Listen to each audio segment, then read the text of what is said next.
We're live. All right, guys, welcome back for another episode of AEW Dynamite Live. Without further ado, let's just go ahead and get straight right into it. 3, 2, 1.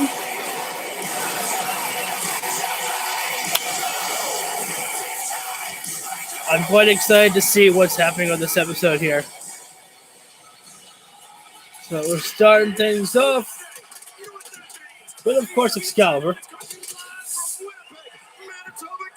I'm very excited for this episode of Dynamite. I can't wait to see how... Oh, wait. We got the birthday balloons already for birthday boy himself, MJF.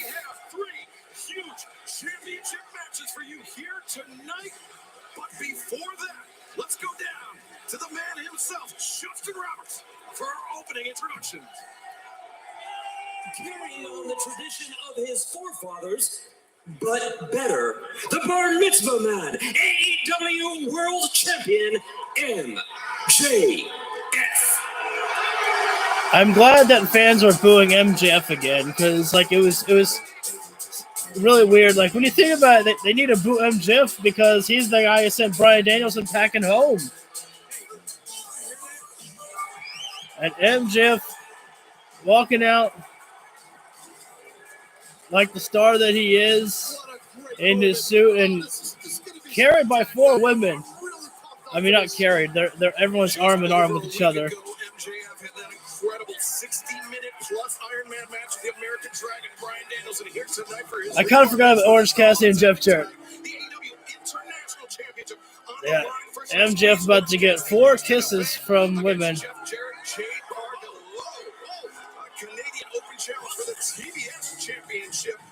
I didn't even realize MJF is actually wearing a one of those things that you know, Jewish people wear. I forget what it's called. I'm sorry. I want to guess it, but I don't. I forget what it's called that he's wearing. There is a lot of confetti that MJF just got there, or a lot of streamers actually was what they are. See a couple signs out there for MJF for Chris Jericho. For those fans unfamiliar with bar mitzvahs, they typically don't start like this. I mean, for crying out loud, you folks used to part was actually entertaining.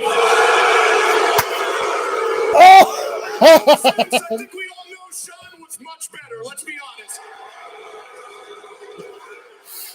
Now, allow me to remind you why we're here tonight. We are here to celebrate the most important day in recorded human history, my birthday. I feel like something's got to happen here. And in my religion, which is, let's be honest, the only religion that matters, Judaism.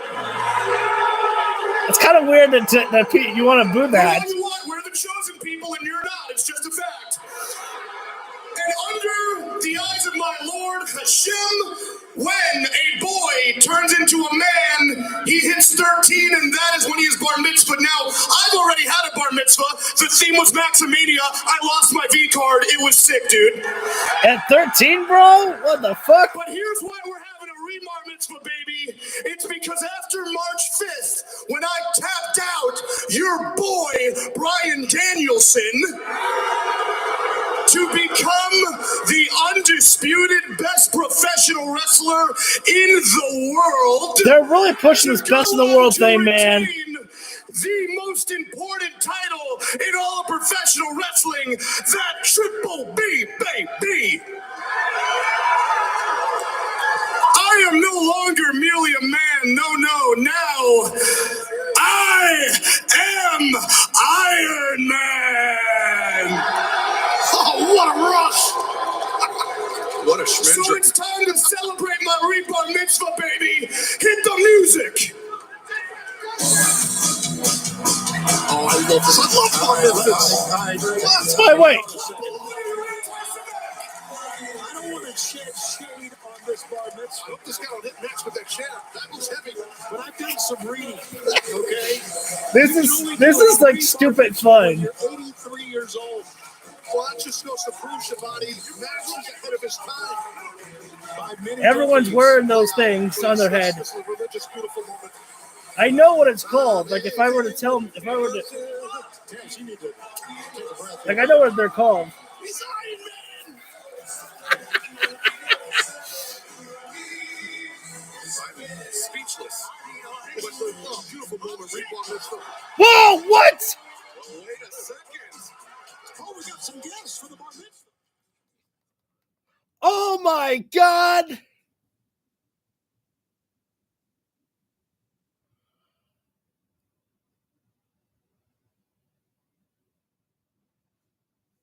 Wow, when Jungle Boy said he wanted to go for a title this year, he didn't mean just any title. He meant the World Heavyweight Championship. I was not expecting Jungle Boy Jack Perry.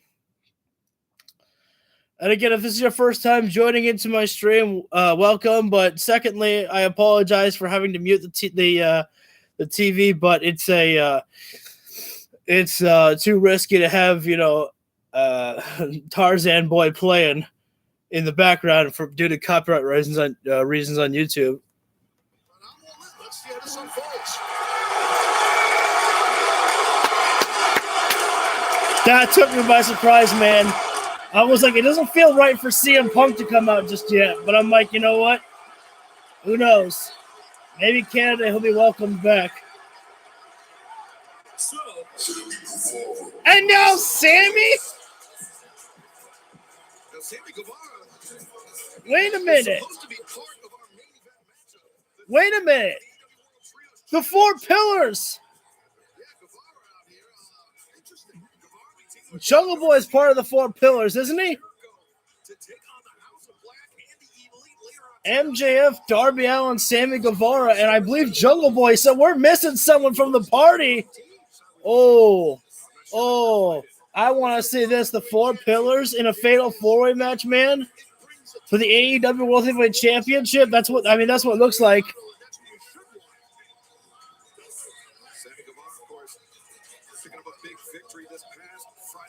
MJF is getting a lot of guests here. You know, I don't know if this music is gonna hit me with a copyright here.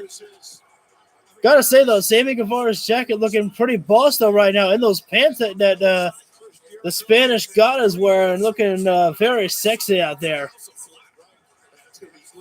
Oh wait, that's right. Sammy's in there with Jericho for the trios titles tonight. The Bucks are obviously members of the JAS, but Jericho and Omega in Winnipeg. Wow. Oh, Max.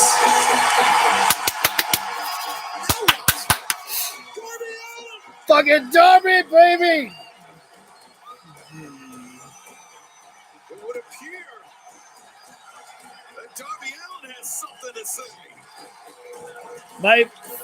One of my top three favorite wrestlers in AEW is Darby Allin. These fans are going bananas. Yeah, they're going nuts for sure. We're just kicking this thing off. Temper. Oh, I wish I could say I have goosebumps. Like, I wish the hairs on my neck and arms were standing up right now, but they unfortunately are not. But it does not mean I'm not excited. See, you guys are ruining my bar mitzvah. So what the hell do you want? I want a title match. All three men with the same idea. Oh, hell yeah. All right, look, that was real cute and all, boys, but let's get real here for a Shut second. up, Max. Oh, we're going to see how these guys go toe-to-toe with Max on the stick. last time that you and I wrestled one-on-one was at Double or Nothing 2020. The very first pandemic pay-per-view, no fans in the crowd. And you and I went back and forth for almost 20 minutes in the Florida heat. Until eventually, you cheated, as you always do, and you won. Max just cheated to beat every single one of these guys, I think. And after that, I don't our know about lives went Sammy. in very different directions because you went on to be handed every opportunity in the book. While I wrestled the rest of the time in Jacksonville on Dark. You can't deny that. You've never had a match on Dark, have you? Because I know we all have. You've never been on Elevation. You've never even been on Rampage. You just get to walk around here and do whatever the hell you want. And we're all sick of it. It's crazy to me because there's an entire locker room full of men and women who bust their asses, and they maybe get 60 seconds a week on this show. Maybe. But we'll have to sit back there and watch you come out here and take 20 minutes to do the same old hokey bullshit you've been doing for the past 4 years. Oh, Jungle Boy taking it to Max right now. This entire place revolves around you.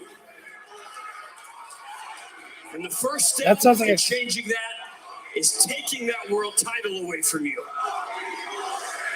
You guys want to know the truth? This company does revolve around me because unlike you, and all those boys in the back, I'm actually a star. And that's why. Shut the hell up! You shut the hell up before I turn this rebar mitzvah into a recircumcision. Sammy out here with some bars.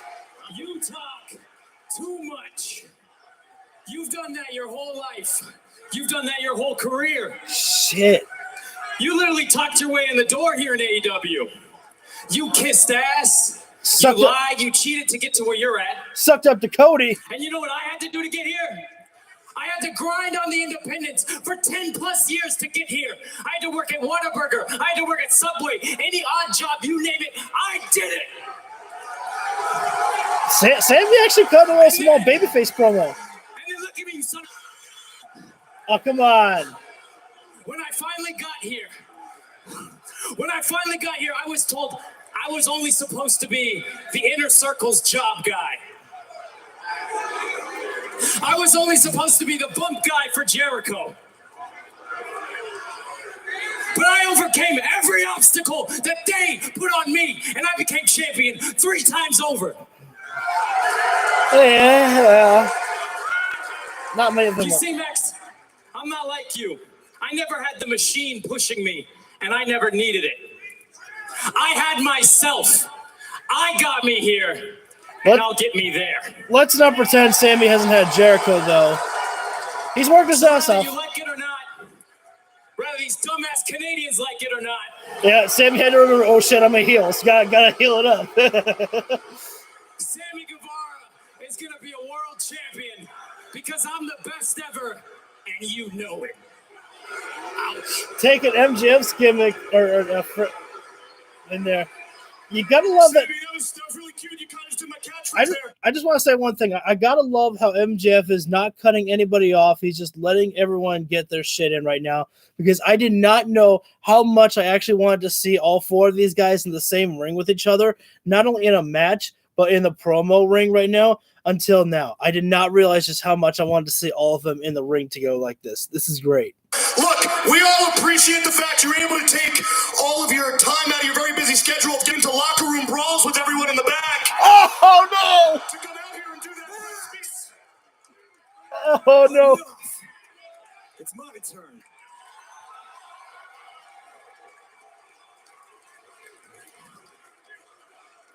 Hold your applause till after I'm done, please. In 2013, I was going to film school, and I turned in this movie, and my teacher told me, Darby, you're going to have to change everything about this film. The school does not accept this kind of movie. And I looked at her, and I said, I'd rather just drop out of school than change a single thing. So that day, I dropped out of school, which was a blessing in disguise because it gave me the balls to do something I never thought was possible, and that is become a pro wrestler. It was my first day at pro wrestling school at the Buddy Wayne Academy, and before I walked into the doors, I stopped and I said to myself, you're either going to make it as Darby Allin or you're going to fail as Darby Allin, but you ain't going to change a single thing. Darby beats to his own drum. Fast forward all these years later, I'm in Tony Khan's office, and I go up to Tony Khan and I say, maybe I am the worst businessman in this whole entire place because there will never be a bidding war for Darby Allin. Because AEW gives me something no amount of money in the world can afford me, and that is the opportunity opportunity to just let me be me. The biggest problem, listen to this. The biggest problem I have with this whole entire company is you got grown-ass wrestlers in the back going on Twitter. I'm not happy. I'm upset. I want out of my contract if I don't get what I want.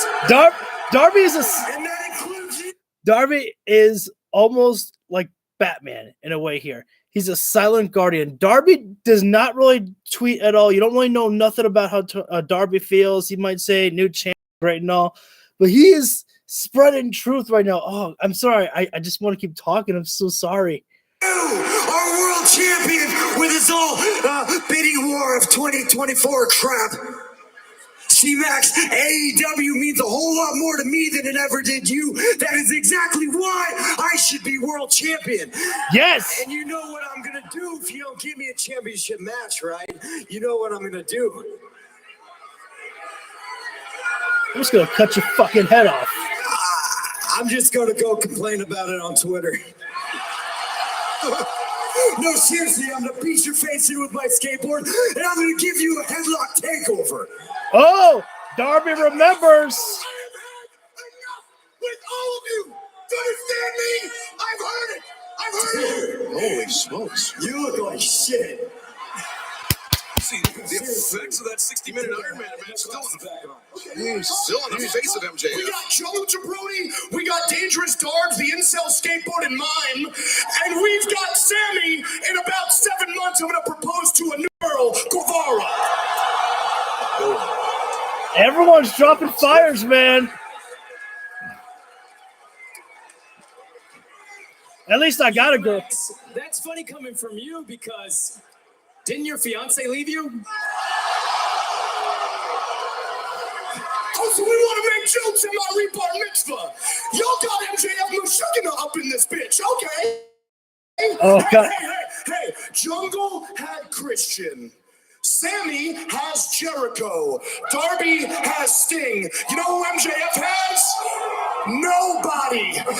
Because unlike you, William Regal. hacks, I never needed to be enrolled into AEW Daddy Daycare. I have been ready since day one. Day one. He had Cody. And that's precisely why. Yes, it makes me sick to my stomach. We are the pillars. We are the pillars. And I'm not Crouch afraid to and admit Wardlow. that we are the past, the present, and the future of professional wrestling. However, I'm the only pillar who can actually keep this place up. And that's a fact. I don't I know. have beaten every single one of you in singles competition. And you think you deserve a shot at my world championship? Nah. See, you guys don't even deserve to sniff the triple B. So here's what's gonna happen. You three are gonna leave my party because none of you were invited. And then I'm gonna eat my cake because I deserve it. Thank you. Fuck you. Screw you. Yeah, because he can't say the other one. Goodbye. Bye. Oh, just pie face Jungle Boy. Oh, rise and knees. Neither four of these men like each other, I can tell you that right now. Oh, Max set into the cake, into the table.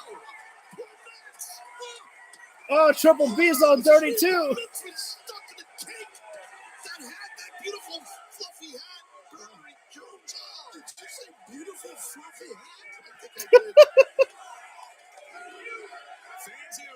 The fans chanting, "You deserve it" to Max for getting, thrown into the cake. How embarrassing for MJF. Oh, man. Oh, and Darby's theme song plays. Guys, let me remind you that of something I said before.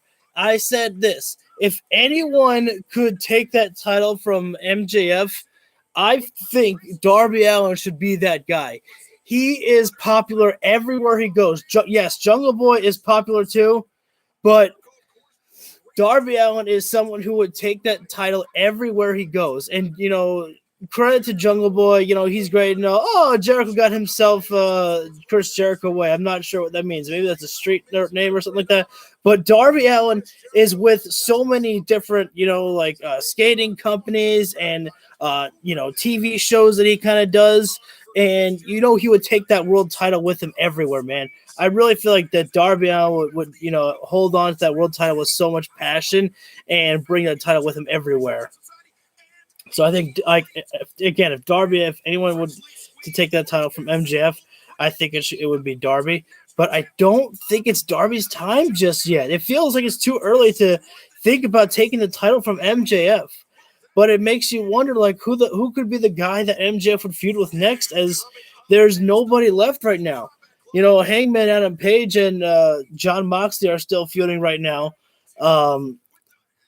which I know that some people are a little upset that that Hangman and Moxley are still feuding with each other, which I understand that for you guys. I do. But at the same time I really think that this might end up being a trios lights out match potentially with Hangman and Dark Order versus the Blackpool Combat Club. That's my guess. That's the only way I would accept the reason of this feud continuing. Now I'm gonna mute the stream real quick for just a moment because the Blackpool Combat Club are coming out, and I want to hear the fan reaction, whether the fans are booing the Blackpool Combat Club or not. So give me 1 second. The only reason I would have the audio up, but I just don't want Wild Thing playing and get hit with a cop.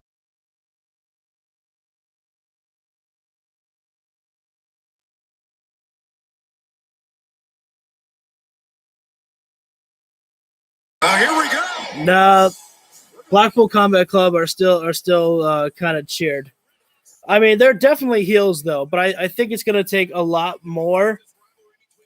I think it's gonna definitely take a lot more for the Blackpool Combat Club to become more villains.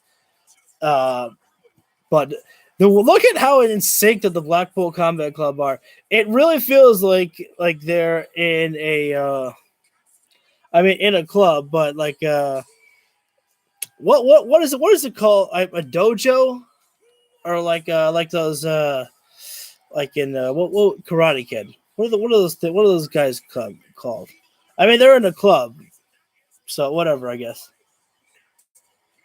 But definitely, you can tell that and notice this though. I'm kind of cutting myself off a little bit, but if you watched Ring of Honor last week, and we're gonna be recording Ring of Honor tomorrow as well too when we live stream that one. But you'll notice that on Ring of Honor, Claudio backed out of a challenge with Eddie Kingston.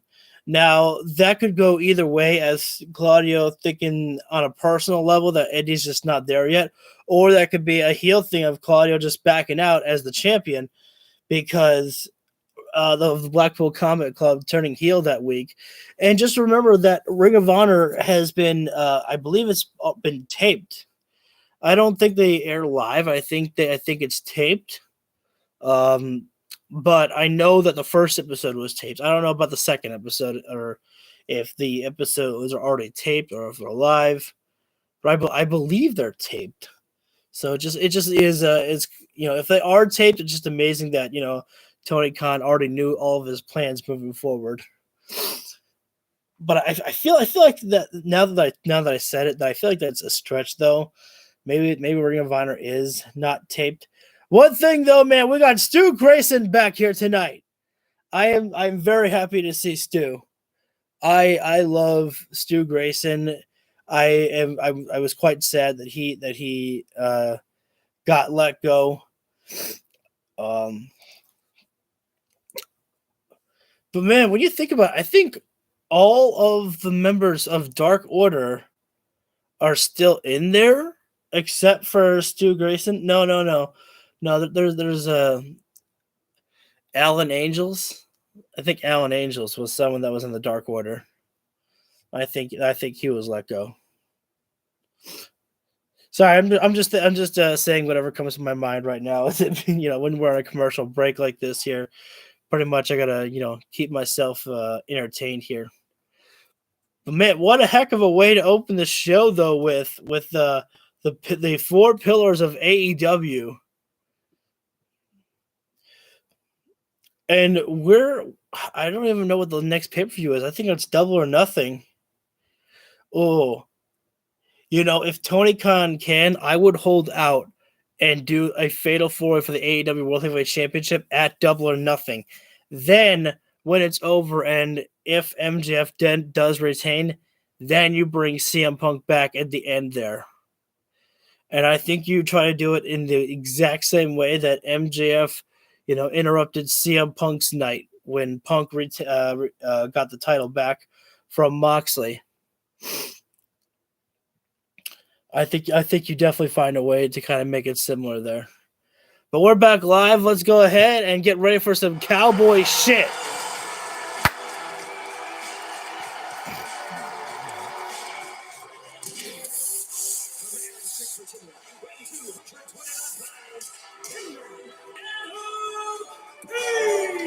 I am ready.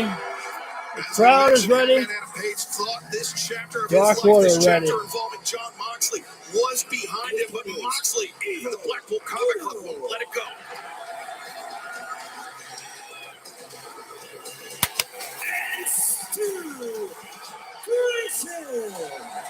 Great round of applause, great cheering for Stu Grayson and Evil Uno here in Canada. Love seeing that. Yeah, the original members of Dark Order, Evil Uno and Stu Grayson. Hangman Page calling out some reinforcements with Stu Grayson after all of this unchecked aggression we've seen out of the Blackpool Combat Club toward Dark Order. Evil Uno tried to level things up with the Blackpool Comic Club. Their numbers just too much, Taz. They did, and he started sold after the knee right there, but then Hangman came out to level the playing field, and that man, Hangman, he caught a beat down from these men in the Blackpool Combat Club. All 3 of them, we might add, they seem to swarm over one man, and all 3 of them in unison. Reaction for Stu here. Big boot there from Evil Uno, knocking Wheeler Yuta down to his body there. Evil Uno hasn't even taken off his jacket yet, and Evil Uno, I think, hasn't taken off his jacket. Is what I meant to say there. Right now, big time shots there from Evil Uno. Wheeler Yuta getting worked over here right now. Evil Uno snap suplex there onto Yuta, and Wheeler Yuta sending Evil Uno into the corner there, and now quickly going right after John Moxley there onto Evil Uno. And now, finally, wait a sec. Moxley, perhaps Evil Uno should have taken off the ring jacket there, but Moxley was choking out Uno with his own jacket there, tagging in Claudio. Holding on to the face of Uno as Claudio with a drop kick. Count of 1 there. And you know that the crowd is going to explode if Evil Uno can make that tag to Stu Grayson. Ooh, Forbidden Door. And this time we will have Kenny Omega. We will have Bryan Danielson. Will we have CM Punk back by then? Only time will tell at that point.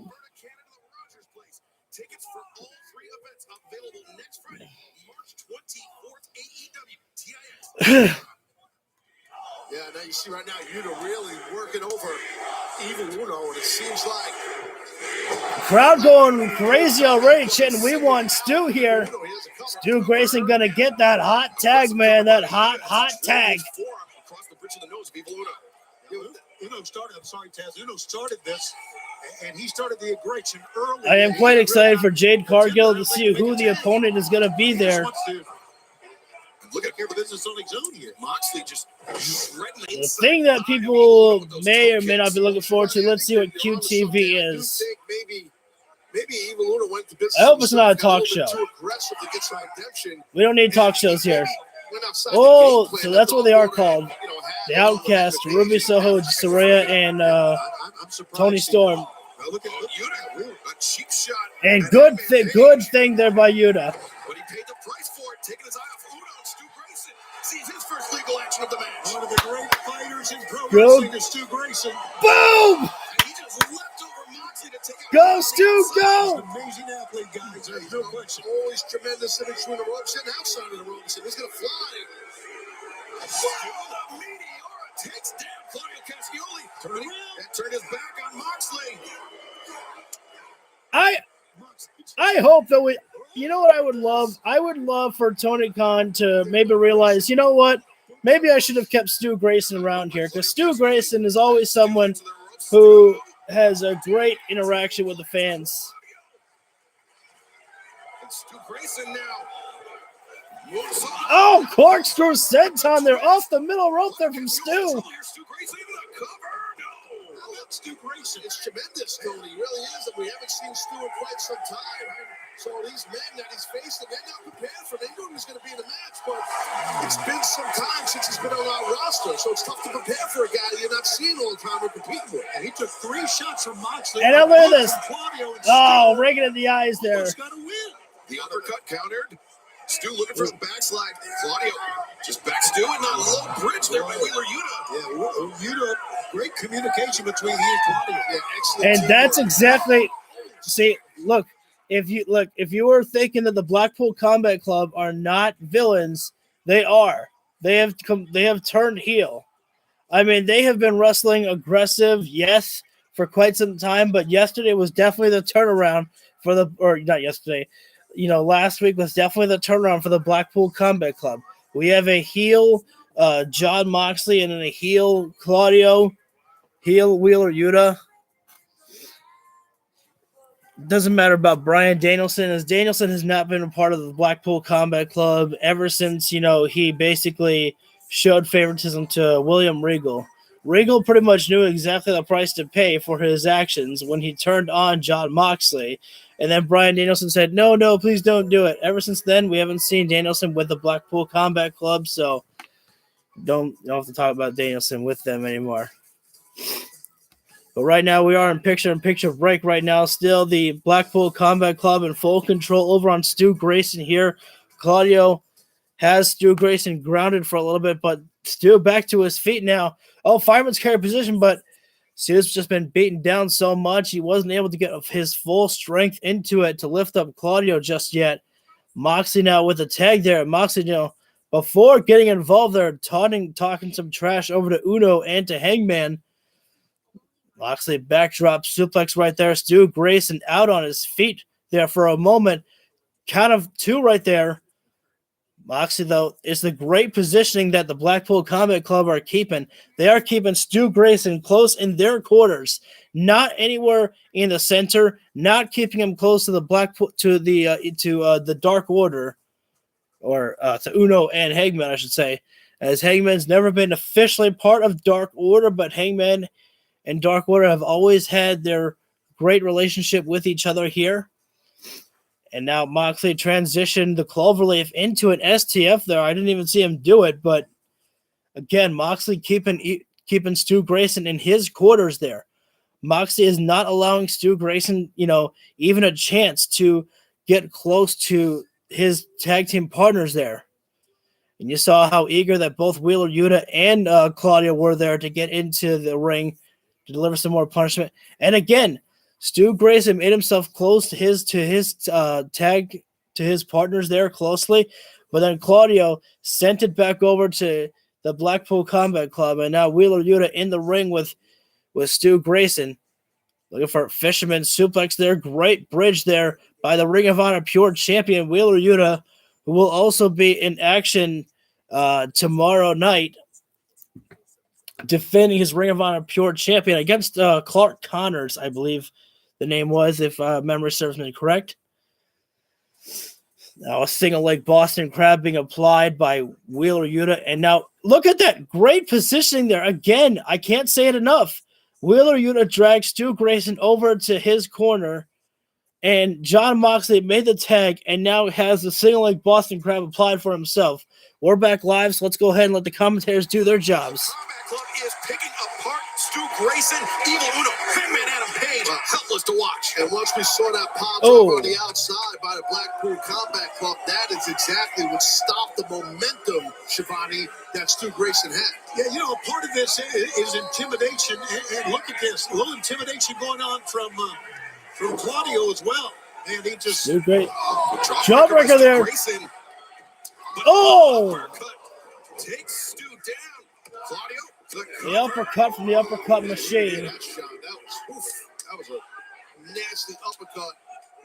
a Swiss uppercut. Stu Grayson cannot get any defense right now. He is out on his feet again. Oh, I don't know if he can survive a second. Oh no, another pile driver there. Stu Grayson was trying with all of his might to shift his body weight down to bring himself back down. And still, no Hangman Page in this match yet. Fans have not lost hope as they're still chanting for Stu here. The fans are chanting Stu and they're clapping here in Winnipeg. Knife edge chop. Stu Grayson still has so much heart inside of him. Stu Grayson will never give in. Oh, look at this. Rising knee strike from Stu Grayson. That one rocked Moxley. And now Stu Grayson is on the side of the Blackpool Combat Club.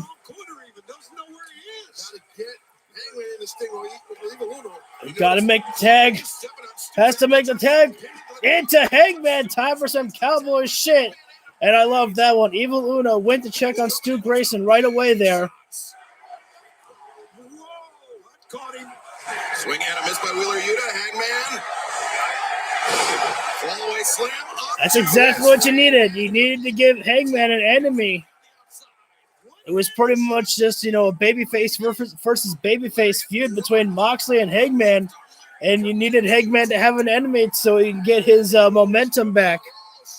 Quite a few people have lost their momentum. Hangman, Wardlow. But Hangman's found it again. Wardlow, I think it's just me, but I think we might see something, happening with Wardlow soon. I don't know. Pop-up powerbomb there from Hangman, and now Evil Uno. Senton there. Big cannonball from the big man. Oh, the uppercut there from Claudio. Rolling elbow. You know what? I'm just going to go ahead and let Excalibur take over. He knows what he's doing. Oh, Jade Cargill's matchup is up next. And remember, we have 3 looking for Deadeye. Wait. Still to come tonight. Tag made. Oh, here we go. Oh. Right here. And for the first time since the Texas Deathmatch at Revolution, Moxley and Hangman own the ring right now. Trading the forearms. It's New Japan style here, folks. Oh, Moxley broke it. Moxley broke the forearms to go low to kick Hangman into the leg there. Wait a second. Again, Moxley went. The Blackpool Combat Club have gone heel, folks. Moxley was holding on to the referee, and Wheeler Yuta just struck Hangman out of Page with the ring bell.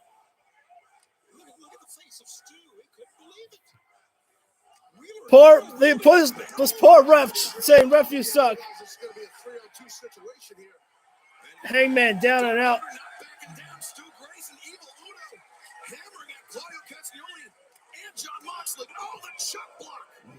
Stu Grayson trying to fight off the Blackpool Combat Club all by himself here now as Evil Uno got taken down.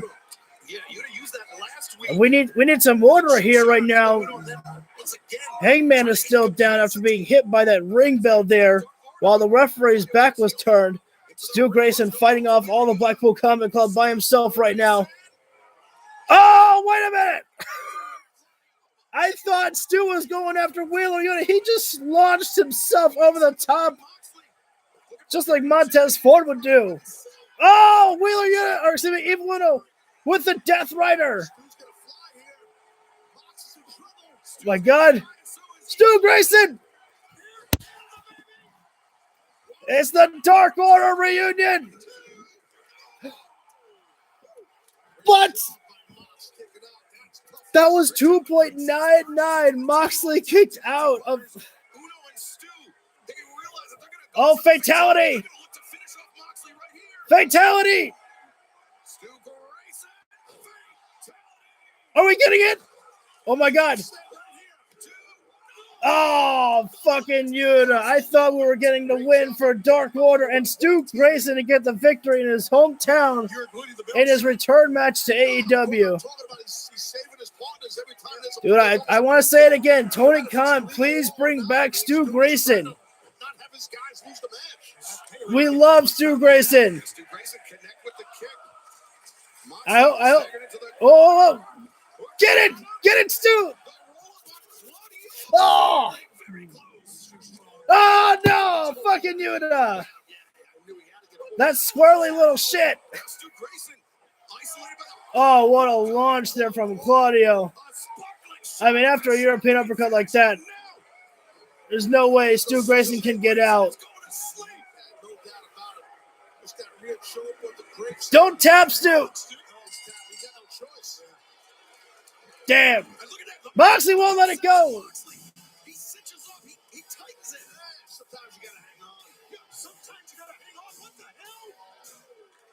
Oh, let it go. Let it go.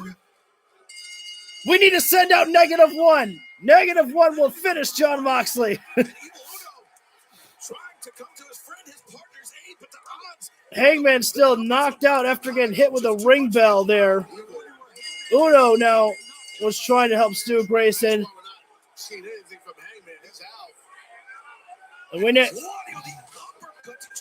Where's Reynolds? Oh, there they are. John Silver and Reynolds now.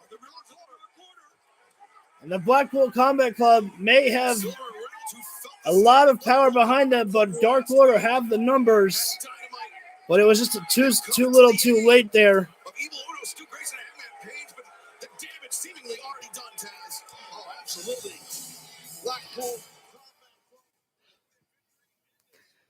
And I'm telling you, you have to be excited for what we are about to witness.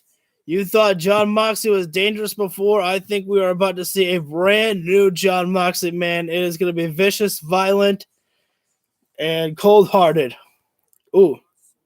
I laid out Ricky Starks with the left hand and then planted his head into the mat. It isn't why choose why. How could you do that to the beloved Ricky Starks?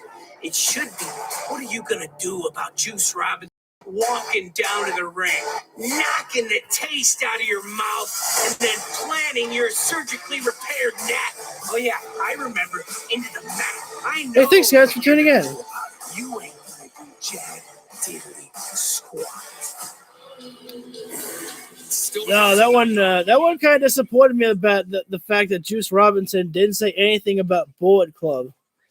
I was kind of thinking, like last week, we were all thinking that when we heard the Bullet Club theme song, we all thought it was going to be Jay White, man.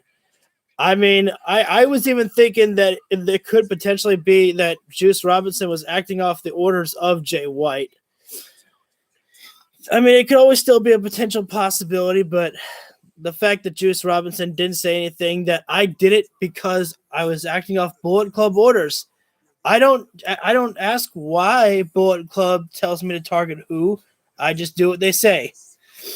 So, but the fact that, Juice Robinson didn't say anything about that kind of makes me wonder if there's any plans to do anything with Bullet Club and AEW again.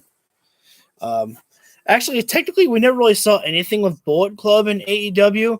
Just we saw, Kenny and the Bucks, teaming up with the Good Brothers. But it wasn't officially a Bullet Club reunion back then. The Good Brothers were still part of Bullet Club, but Kenny and the Bucks were kicked out of Bullet Club. We saw Bullet Club only at Forbidden Door, really. That's the last time I can really remember Bullet Club being anything in AEW. Oh, I can fast forward. I was about to fast forward to the commercial, but then I'm watching this on Hulu, and at the bottom left corner it shows like a little ad button to where I cannot skip to the commercial now. Just as soon as I was about to do it, they knocked me on my ass. But I really hope when I check social media after AEW tonight, I really hope that we see that Stu Grayson is All Elite again. I mean, I don't know why Stu Grayson was kicked out of AEW. Well, no, I don't want to say kicked out of AEW. I don't want why his contract wasn't renewed. Whether it was whether it was money issues or Tony Khan just didn't feel like his contract was worth renewing. Which that sounds so shitty to say, but again, also at the same time, you have to look at it at Tony Khan's perspective. If there's no real automatic plans with Stu Grayson at the moment, then there's really no reason to keep him around. I thought I heard something in the background there, and that freaked me out actually for a moment. But since Stu Grayson is actually an independent contractor right now, like he's a free agent, you could still, bring in Stu Grayson at any time that you want. So that's also, I guess, a good thing about, when Tony Khan, lets these guys out of their contracts. Like if he doesn't have any plans for them at the moment, he could say, hey, I've got this great idea. And then if they, impress him enough where he's like, shit, I got some brain juices flowing, I could do more with them. Badoosh. But at the same time, I mean, yeah, I was gonna say that it would be unfair advantage for Stu Grayson to be brought back anyways with the Dark Order, but who gives a shit? Give us Stu Grayson back, Tony. But the celebration was short-lived for our world champion. A physical. We already saw this one a little bit. I'm just skipping through. As much as I loved that four-way promo by MJF and the guys. I love that Tony Schiavone is so unbiased. Good. Kick his that little ass. Huge championship matches still to come tonight. Let's go down to the ring for the TBS Championship. A storm is coming. There we go. The TBS champion, as Excalibur said, Jade Cargill. Jade Cargill asked from someone from the very best of Canada to come down and fight her tonight. Shit, I thought Jade's I thought the TBS title was about to slip down the waist of Jade Cargill for a moment there. Maybe if it was Riho, that title would not be able to fit around her waist. She's too skinny. But that's all good. We love our girl Riho. It is a...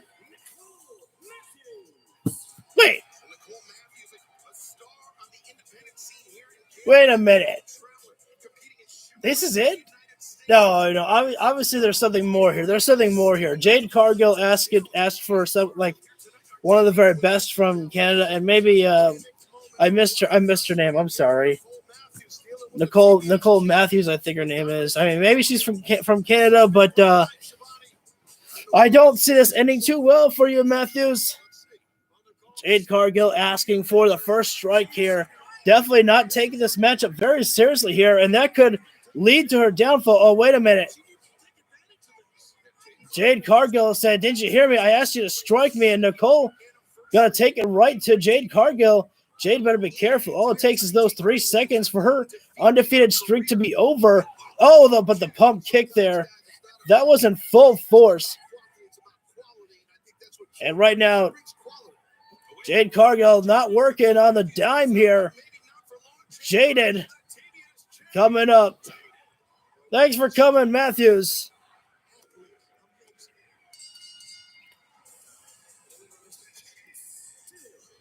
And now 54-0 for Jade Cargill. Unbelievable.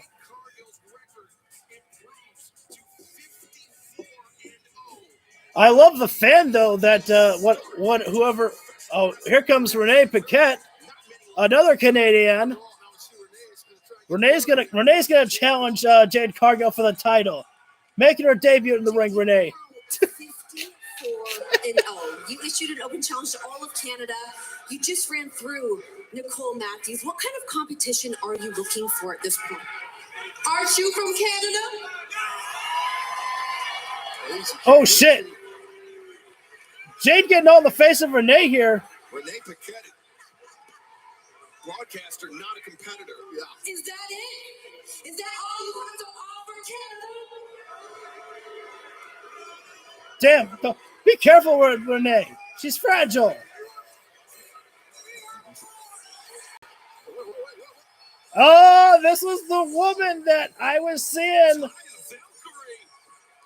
rumored all over social media last week. Taya Valkyrie. Look, I'll be honest. I don't know anything about Taya Valkyrie. All I know is that she is definitely one of the most talked about female wrestlers of today.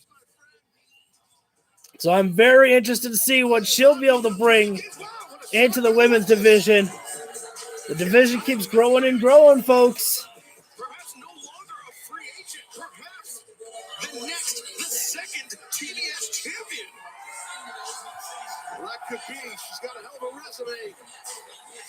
Taya Valkyrie not sweating Jade Cargill at all here. No intimidation. Staring down the champion. Oh, they're pretty much eye to eye right now. Pretty much the same height there. This thing's gonna implode. You can feel it. I just realized. Oh, a lot of people joining right now. Thanks, guys.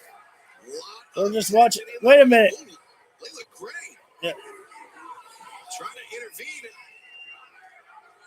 Right now, just a stare down between Jade Cargill and Taya Valkyrie. Jade said, "I'll let you have this," but Leia Gray, I think Leia Gray just made a bet. Whoa! Wait a minute. Taya Valkyrie, Jaded. Taya Valkyrie just used Jaded on Leia Gray there.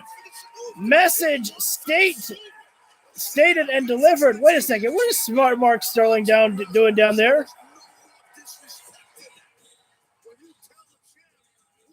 I keep forgetting who's Jade Cargill. Didn't Jade fire Mark Sterling? Did she fire him for Stokely Hathaway? Well, I guess it doesn't really matter because Stokely's not with her anymore anyways. He goes off and does his own thing with the firm. Okay, guys. Yeah, here with Ricky Starks. And Ricky, we heard the comments from Juice Robinson earlier. We saw what he did to you a week ago. Yeah, it's real easy to attack a guy from behind, isn't it, Juice? I heard what you had to say. You're jealous because I'm getting the so-called attention. Wow, good. I deserve it. What the hell have you done here? You're a part of the Bullet Club. Hey, that was relevant back in 2015. But this is 2023, all right? Maybe you should stand on your own 2 feet and do something for yourself. And you'd think I would have learned by now dealing with these groups and getting myself entangled in all this mess. But same old Ricky, different day. So if it's an issue with me, Juice, that you have, then come on and bring it. If it's an issue that you want to bring Bullet Club in, then come on and bring it. Oh. Anytime, any place. Absolute Ricky. So we did just get not confirmation that Bullet Club is coming, but we did get a Bullet Club reference here this week. Ooh. I think something's coming, man. I think something is coming with Bullet Club. I mean, maybe I'm working myself here, but let me get excited. I thought, are we going to a commercial break for Shazam?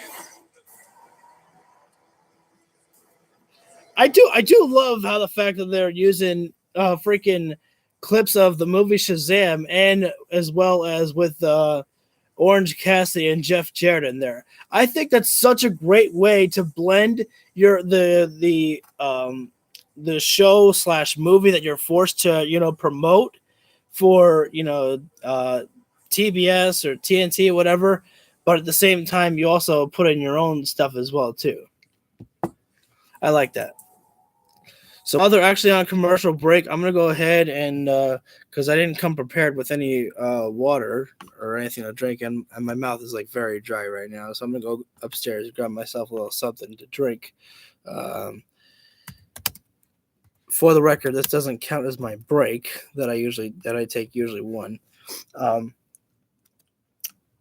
For the record, also, I wanted to say that I do have WWE 2K23. I have not uploaded anything yet for any videos for the game yet. I have just been getting everything ready for when we do the WWE 2K23 Universe mode. So that just includes going through making all the teams that I want, making the who's the heel and face, stuff like that for the roster. Wait, let me get some music for you guys while I go get my drinks and shit. But yeah, so we do have all that coming soon. Also, at the same time, I'm making sure to give the community creations time to be able to upload all the characters that I need, like the Kenny Omegas, the Young Bucks, the CM Punks. The game is still so new that they have characters uploaded, but I just know that the community can do much better, so I'm giving them the time. Just because a lot of people, if they've uploaded any CM Punk wrestlers onto the community creations, they're all basically from like CM Punk's days in the in WWE. So I don't need a ad. Why try Febreze card? Okay, I guess we're gonna get hit with an ad here. I'm just trying to get you guys some music to listen to, so that way you're not just sitting in silence. Just because I feel bad that I'm leaving you all to go get something. So there we go. I'll see you soon in just a few moments. Sorry.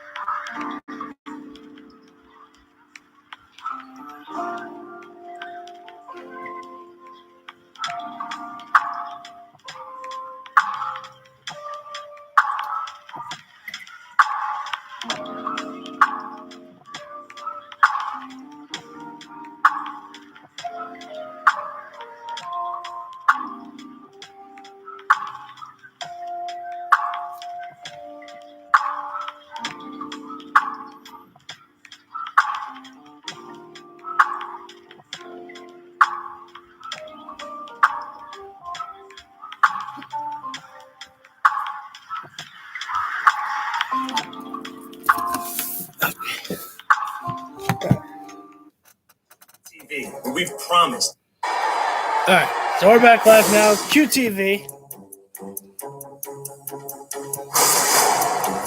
Guys, this is QTV, where we've promised to keep our journalistic integrity and only give the pure facts. No biased opinions to try to ruin people's careers, right? What do we got today? Well, guys, we all know that Wardlow's had a really, really tough week, Someone broke into his car, stole all of his belongings, and nobody knows who did it.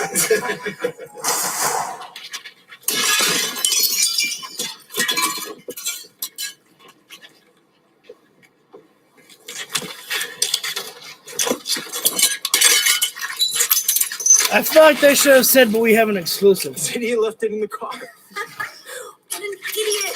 Oh my God, yes. Give me that. Take everything. Great journalism, guys. Great. But realistically, he shouldn't be so surprised. I mean, last year MJF stole his momentum too. Oh, with that haircut, you make a great Spike TV channel. Wait. Ruthless aggression.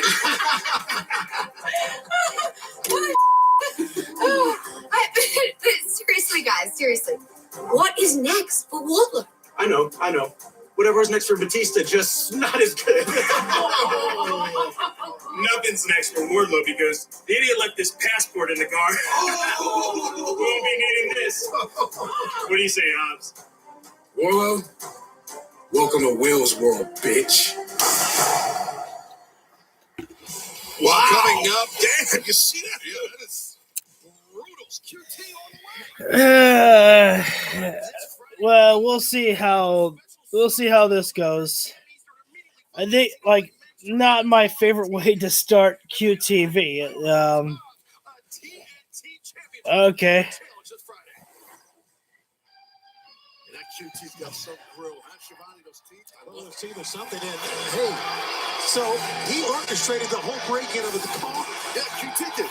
Yeah, I think it's great to break into somebody's car.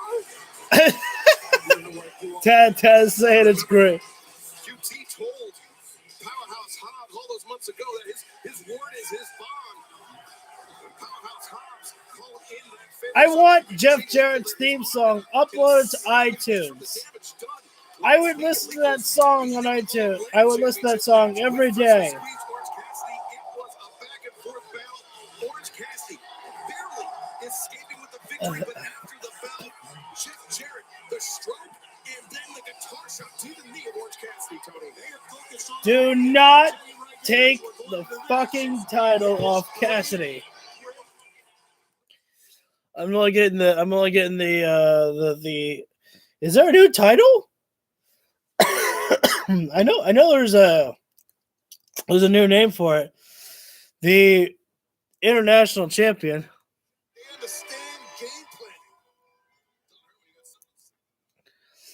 The AEW International Champion, as I believe, what it's being called.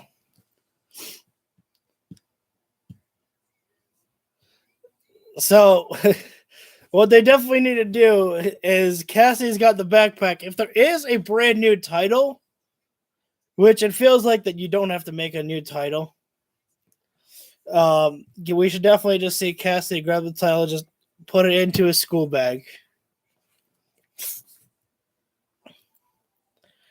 I never thought, oh my god.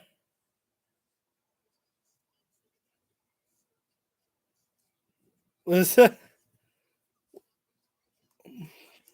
the Shockmaster?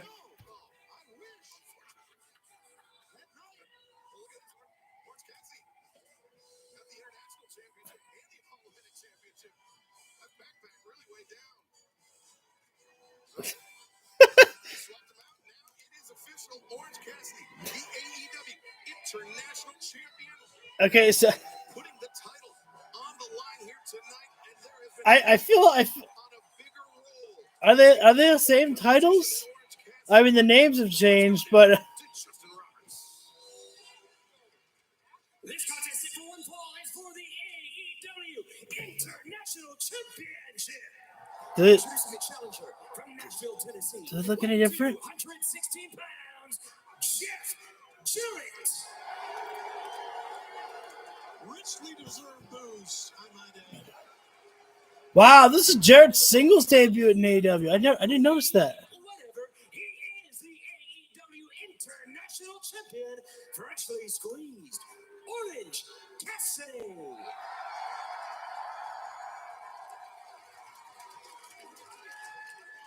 Can we just say?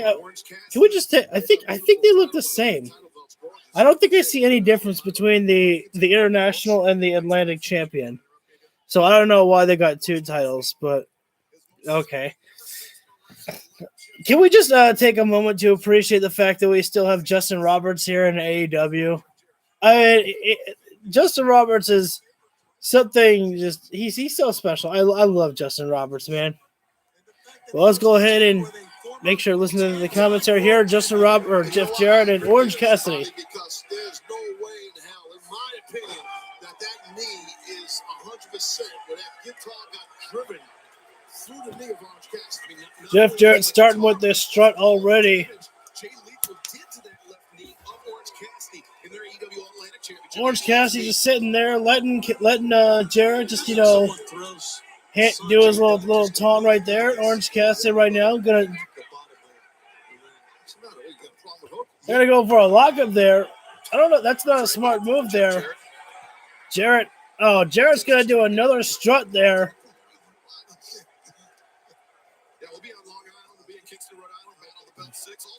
Jeff Jarrett right now just taunting away right now, and Orange Cassidy is.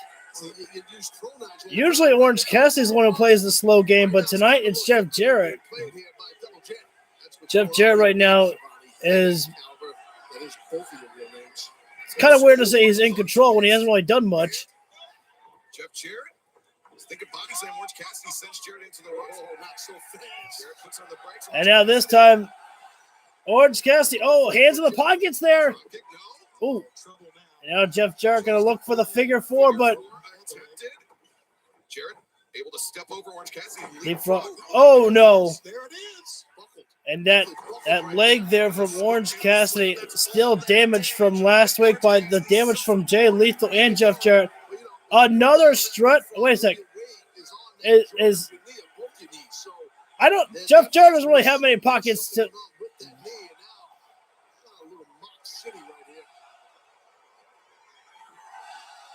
This usually doesn't end well for the opponents who end up mocking Orange Cassidy.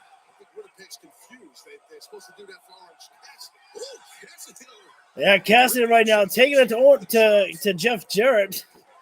I was a little bit confused there for a moment as Jarrett was doing the Orange Cassidy thing. Jeff Jarrett has the power over on Orange Cassidy, but Cassidy's got that speed and that almost like explosive style about him when you least expect it from Orange Cassidy. So many people just expect Orange Cassidy, the hands in the pockets guy. Okay, he's got the drop kicks. He can do the kip ups. There's more to Orange Cassidy than meets the eye there. And folks had better start realizing that Sanjay Dutt there was actually. Oh. And Orange Cassidy gets knocked down to the floor there, but every single movement is still damaging the legs there as Orange Cassidy was holding on to his leg as he fell down to the floor. Now Jeff Jarrett taking Orange Cassidy around the ring, sending Cassidy over to the timekeeper's table. And not only that, Orange Cassidy, again, when he fell on his foot. He was trying to catch himself before he landed. And unfortunately, Orange Cassidy's legs here still hurting. Bryce Remsburg not giving a count here. Remember, again, it is to the referee's discretion whether he wants to give the count or not. Bryce Remsburg knows how important a matchup like this is. We want a champion to be crowned by pinfall or submission. We don't need a champion to be crowned by countout. So giving a little bit of leeway here as Jarrett's still taking Orange Cassidy all over the arena here right now. And I think that this is actually a smart idea by Jeff Jarrett. Take it to where Orange Cassidy is not expecting it. I don't think Orange Cassidy has really been in matches quite like this where you're fighting on the outside of the floor, inside the crowd there. Orange Cassidy's been in a lights-out matchup with Adam Cole before. Correct me if I'm wrong there. But I believe that's the only type of matchup that Orange Cassidy has had quite like that. Right now, Jarrett's still laying in the shots to Orange Cassidy. Bounced him off the guardrail that's in the crowd there. Oh, now taking him up the concrete steps there. These fans getting their money's worth here. They paid here to come here to Winnipeg, and Orange Cassidy right now firing back with a couple of shots over onto Jeff Jarrett there. Jarrett better be careful. You don't want to fall down those stairs there. Just got Darby Allin how that one feels. And right now, perhaps Jarrett might be. Oh, I thought Jarrett was going to start walking back to the ring there. Bryce Remsburg still trying to get these wrestlers, just telling them you got to get it back in the ring there. Sorry, Bryce. When the wrestlers are in this type of mindset, it's going to be hard to take them back into the ring. All they want to do is just beat the hell out of each other right now. And now Orange Cassidy has regained control right now. And now Orange Cassidy looks like, oh no, Cassidy. On any other night, we've seen Orange Cassidy actually show off some athleticism before. Jeff Jarrett threw Orange Cassidy, and I believe Orange Cassidy was actually trying to jump over the barricade to land on his feet, but Orange Cassidy could not put a lot of pressure on his leg there to try to make that jump there over the barricade and got tripped over on the barricade, falling down to the floor again. And now Jarrett just raining down the punches upon Orange Cassidy's face there. And it's a rare sight that we've ever seen Orange Cassidy actually get busted open before. But if Jarrett continues with shots like that, we might as well get some blood off of him soon. And now Jeff Jarrett's got a microphone. God, it always has to feel worse, You might get a. I think the Jarrett just. Use a microphone off the leg of Cass. That knee, the left knee of Orange Cassidy's in really bad shape. You got a guy, a veteran, multi-time world champion like Jarrett, who knows And Jarrett may be able to get the count out here, but Satnam Singh realizes that the count out cannot be utilized. Otherwise, Jarrett will win the match but not gain a championship. Orange Cassidy still, his leg there being damaged. And it's so hard for Orange Cassidy, again, like I said last week, it's so hard for Orange Cassidy to hit that orange punch and the beach break there.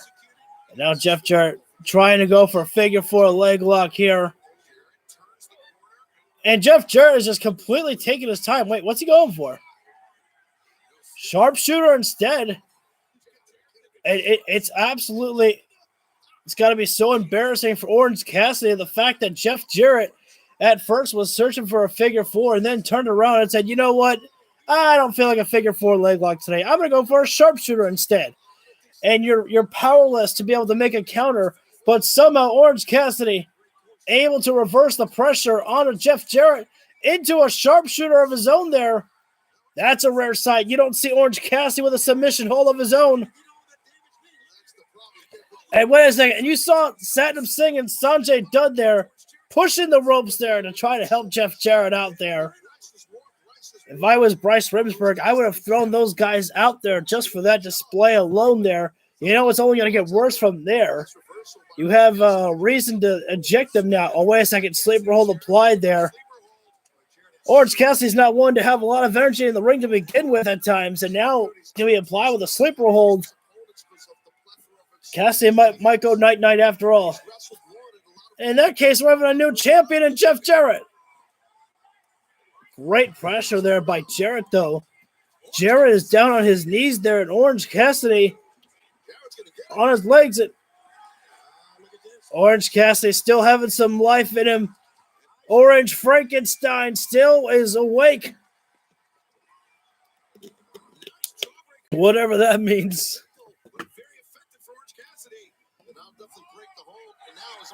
We'll take a break and let the commentator. Oh, wait a minute. Wait a second. We need some more out here. No. A shin breaker there from Jeff Jarrett, and now Jarrett's going to go for the figure four. Orange Cassidy's legs have already been damaged enough here, and now I don't know how Orange Cassidy trying.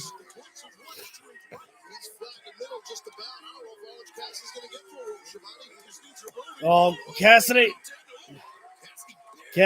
taking a small break there, but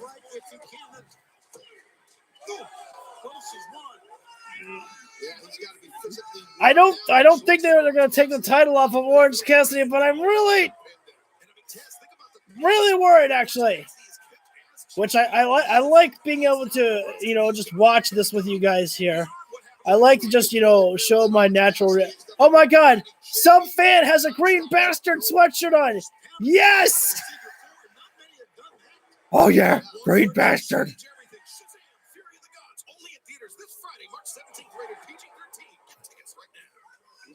Let me raise the volume a little bit more if I'm just going to watch the matchup here. Cassidy, he's yeah. on spaghetti legs. Oh, wait. For the kick, Cassidy turned him around. Orange punch, such short. Oh no! Bryce Remsburg and Orange Cassidy just bumped heads.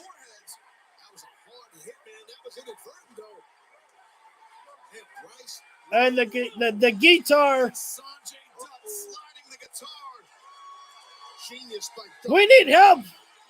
We need some best friends. No, we need Aubrey Edwards. She looks like she's all business over. She always is. Hold on a second here. Absolutely.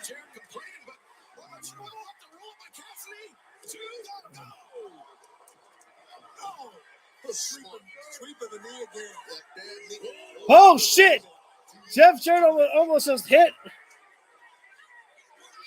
No, Cassidy, break the guitar. Darby needs to take. Who's wielding the weapon now? Looks like a ukulele in his hand. Look at this. Wait. And look at Orange Cassidy. Get rid of him. Oh, wow. Well, hey, what's up? Hey, Hassan, what's up, my man? Satnam Singh. Both men ejected from Both the Satnam Singh and Sanjay Dutt are gone in. And Aubrey Edwards, I think Aubrey's taking them out of here as Bryce Remsburg finally back to his feet. Jarrett's got to realize that Orange Cassidy's got to his feet a bit here. Jarrett taking his eye off the champion, Orange Cassidy. Oh, Cassidy. Not a lot of pressure on that DDT there, but oh my God, Cassidy! Impressive. That was so cool. Fans know what that means. Off goes the elbow pad. Can he pull this off? Orange The pu- punch. Wait. Look at this. Jarrett so smart. So Wait. Lethal? I thought Lethal was injured. the Golden Globe. No. He was faking it this whole time. We're going to get a new international champion, boys, right here. 1, 2, Yes! Come on, Cassidy! That's determination. Definitely hard. And Lethal's I'm glad you enjoyed the show on Monday. Now what? Yes! We needed a best friend earlier. We got Aubrey. This time we have a best friend in Trent. Enough is enough. One of best friends, so tight with Orange Cassidy. Oh no! Could he pivot? He could pop off the knee. Yeah, he was going to go for it again. Oh no! No, Cassidy sends Jarrett into the rope, swinging a miss by Jarrett. Orange That one, Cassidy got the step through orange punch. 2. Yes! Oh!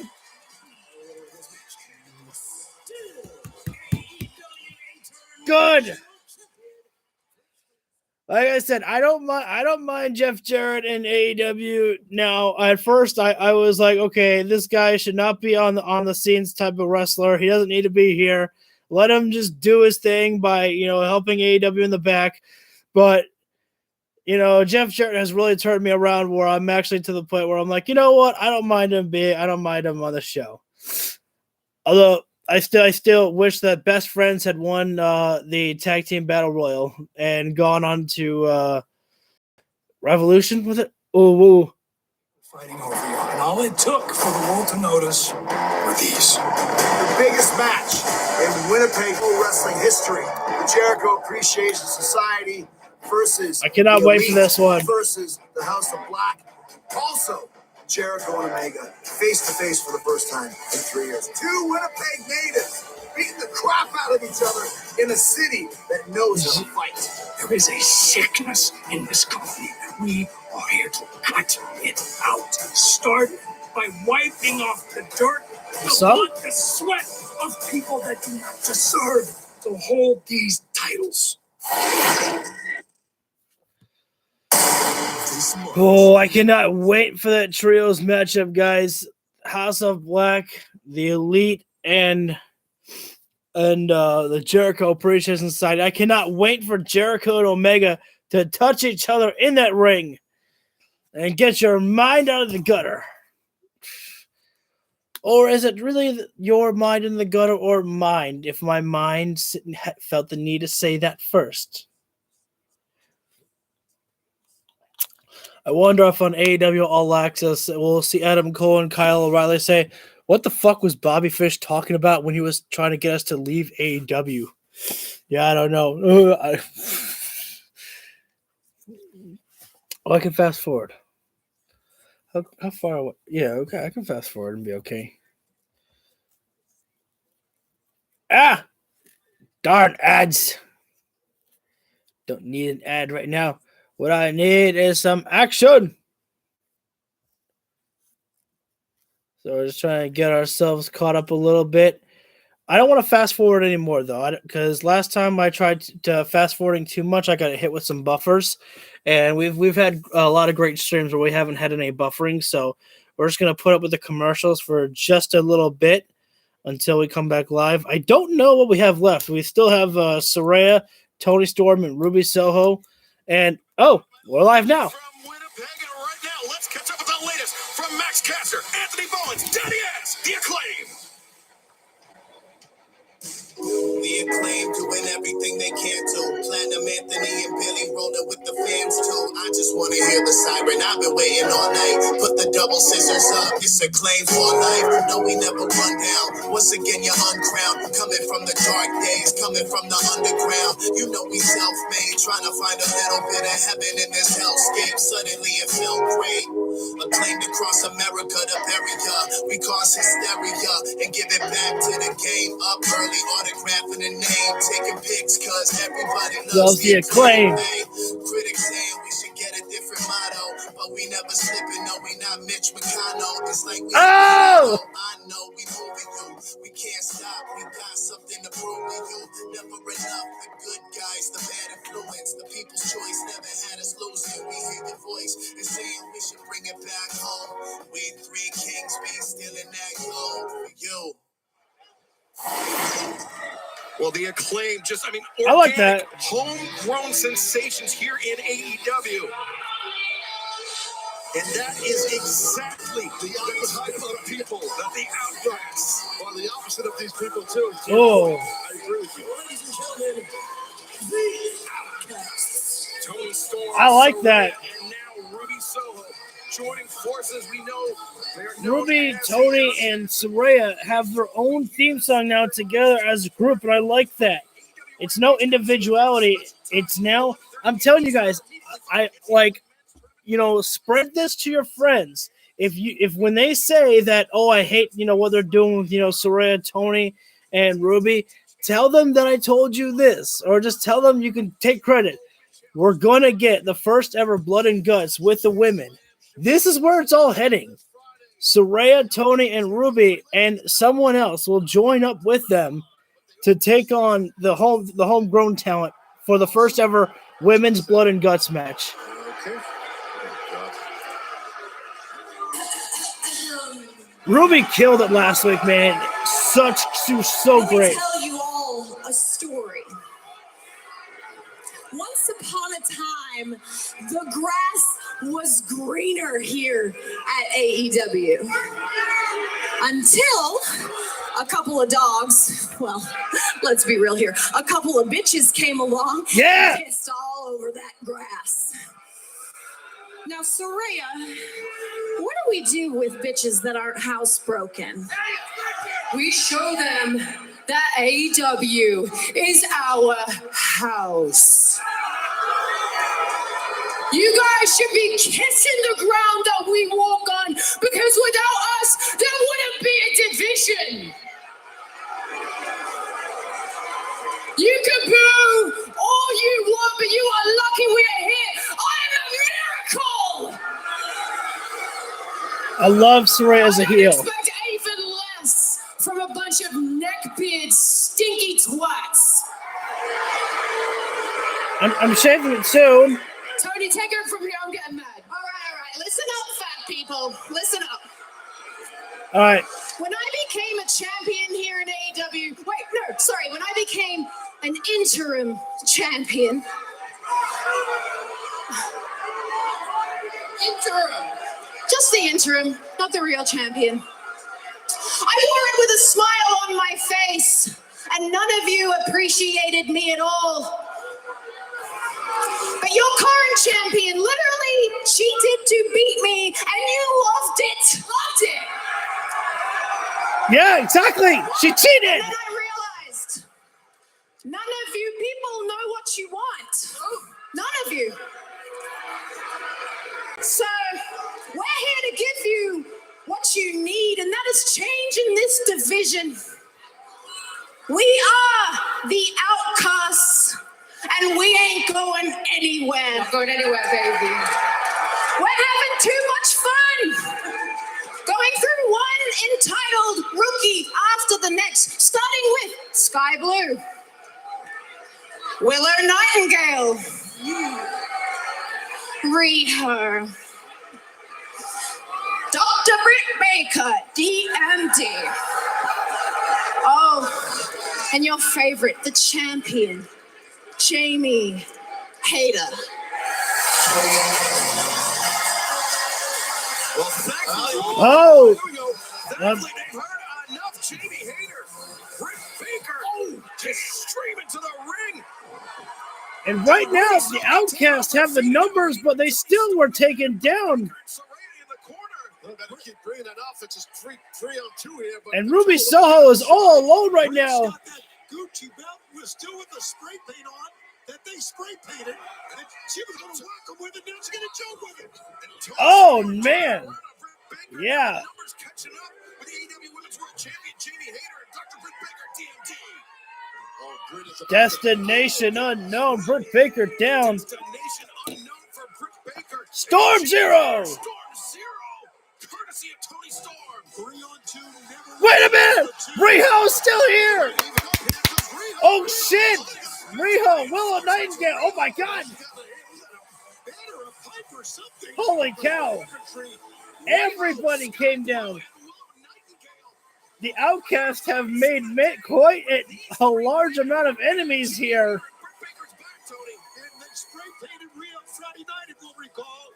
Shit. Wow. That's 5. That's 5. That's 5 women there. Again, I point that out that there's 5 there because, again, we're going to get the first ever AEW Women's Blood and Guts match. I don't know when, but it's coming. And we don't need a Stadium Stampede matchup, for the women. As much as I love the Stadium Stampede matchup, it's just not needed. So I don't think it's coming at Double or Nothing. But maybe the Blood and Guts match might. But who are the other 2 women that we put in for the Outcast group? I mean, if anything, they don't have to be part of the group, just part of the team. I mean, I've heard people saying that Saraya wanted Taya Valkyrie. I saw something about that on social media last week. We're getting into the main event. After the commercial break, will be the House of Black taking on the Jericho Appreciation Society, taking on the Elite. And I am about 2 minutes away from being live, so this is going to be a hell of a main event here. We knew it was going to be a hell of a main event, but I think we usually expect about like a 20-minute matchup in the main event, at least, unless I'm thinking too much of WWE Raw. What is that stupid commercial? I thought that was Edge for a second. I thought Conor McGregor looked like fucking Edge from far away. What do you say? Does Conor still fight? A delicious blend of my award-winning tasty. I'm just curious. Notes of crisp and juicy Irish apple. Hey, I mean, hey, Conor's made his money. He's made his fame. So if he's not fighting anymore, doesn't matter. He's got what he needs out of life. Just remember, sometimes you only get one life here in this world. And once you've made your money and you made your fame, just continue on making your money, man, so you can keep living the life that you want. There's so much to do in life.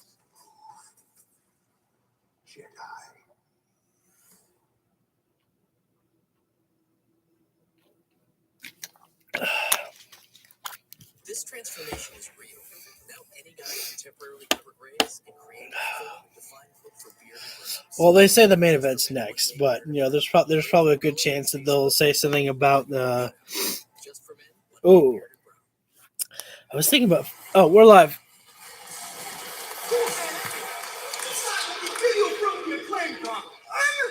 Unbelievable. Let me tell you right now, it made Daddy Magic's nipples hard.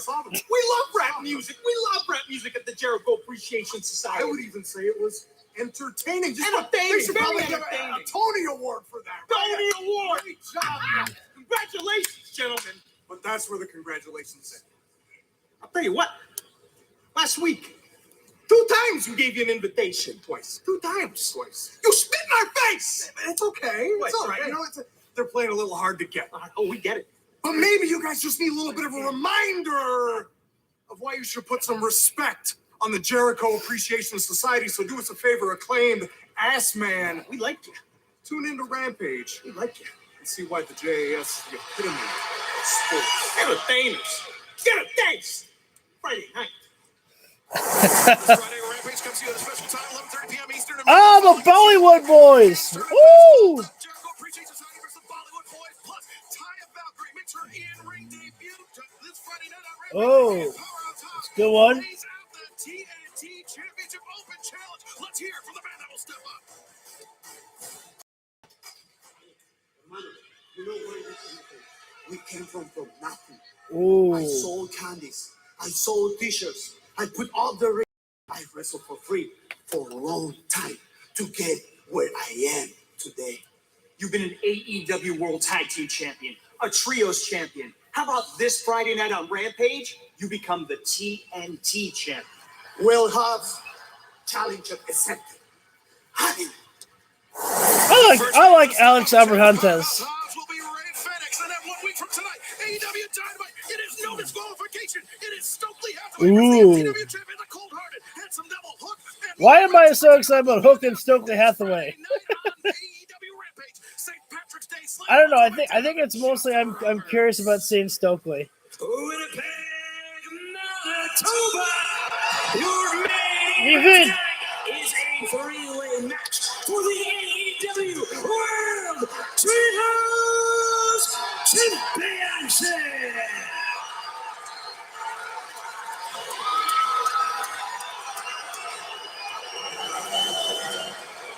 I'm not a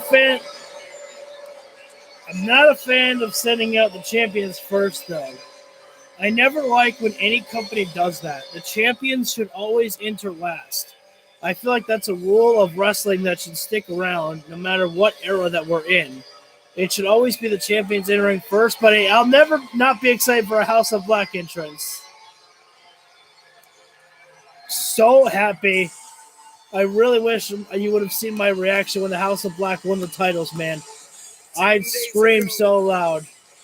The Chase Center, San Francisco, California. The House of Black were crowned the new AEW World Trios Champions. I have the autograph of the House of Black behind. I forgot. I thought I printed out the picture of me meeting them. No face paint for the House of Black though tonight, except for Malachi, I'm sure. I guess it's only a pay-per-view thing. I'm gonna be a little bit worried here because there was a point where I missed turning down the volume for a song that was playing. I think it might have been for Orange Cassidy's. Hopefully this song doesn't get me hit with a copyright. I guess this is me testing the waters, see if the House of Black's theme song gets me copyrighted. Even really ramps this up a lot more.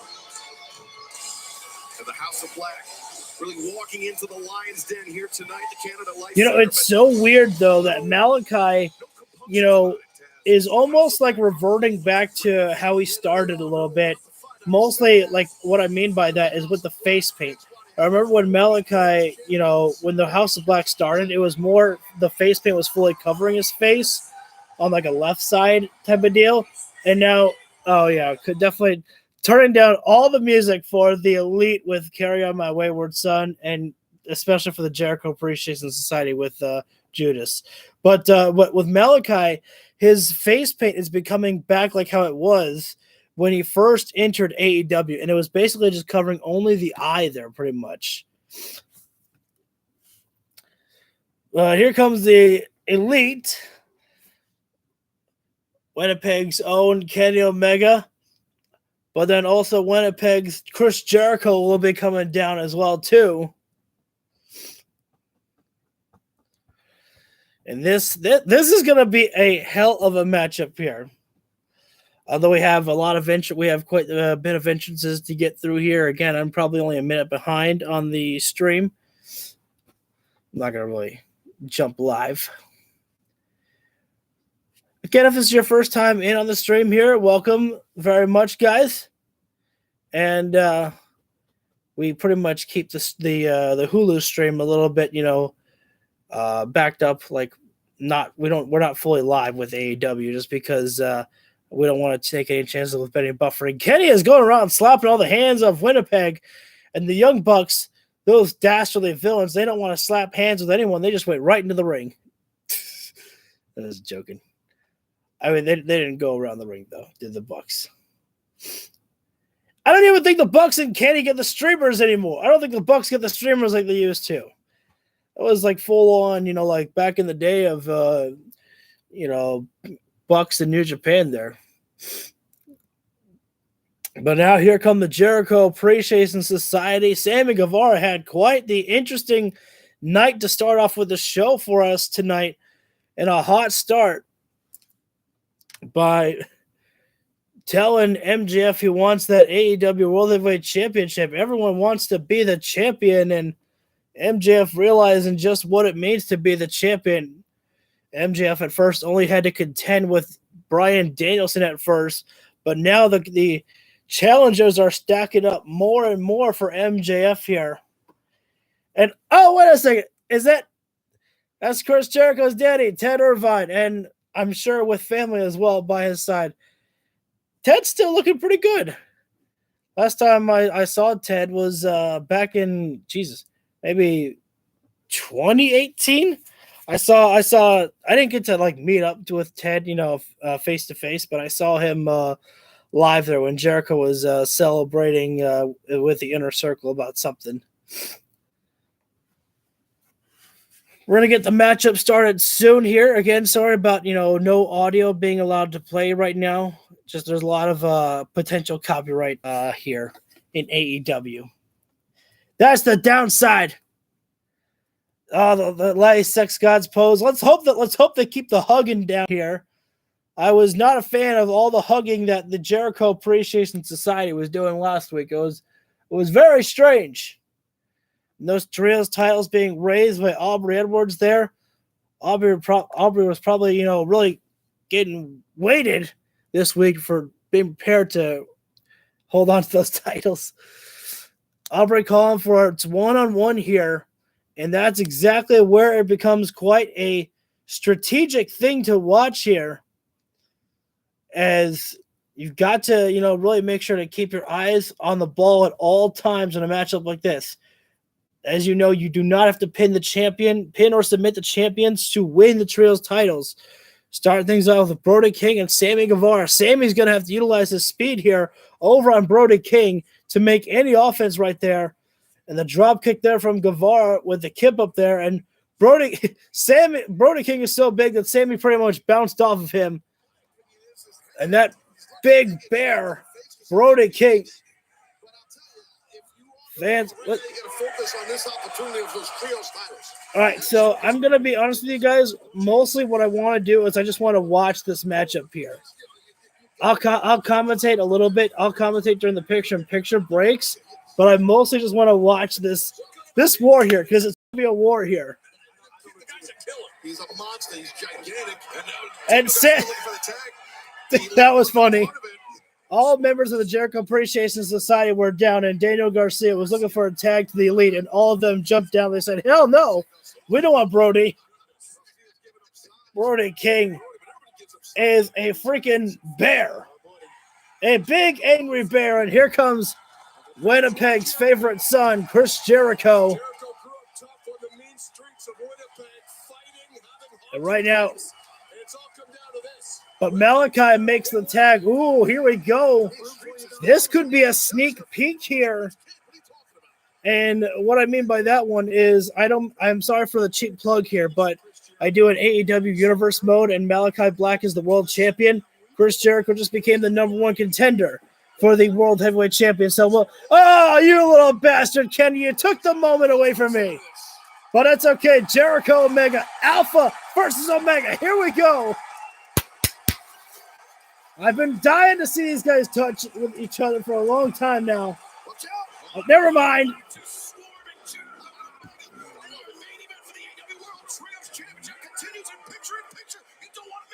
And this is what you needed to avoid. The House of Black going to war right now. This is what got the House of Black the advantage over at was it Revolution? I think it was Revolution. Correct me if I'm wrong in the comments. But I believe it was Revolution that we just got through. But the House of Black won those trios titles when they started really just taking it to the elite on the outside of the floor. This is where the House of Black really reigns supreme, when they bring the violence and the destruction to you by any means necessary. I mean, it's like you're fighting the Blackpool Combat Club pretty much. Oh, Malachi striking down at Jericho and Kenny there. Malachi targeting at Canada's favorites. Meanwhile, the big bat, Brody King, right now just circling around the ring, stalking for any competition that he can find right now. And Buddy Matthews taking it to everybody here. Malachi has Kenny trapped in the barricade and just hit him with a couple of kicks there. The House of Black have completely taken over this matchup here.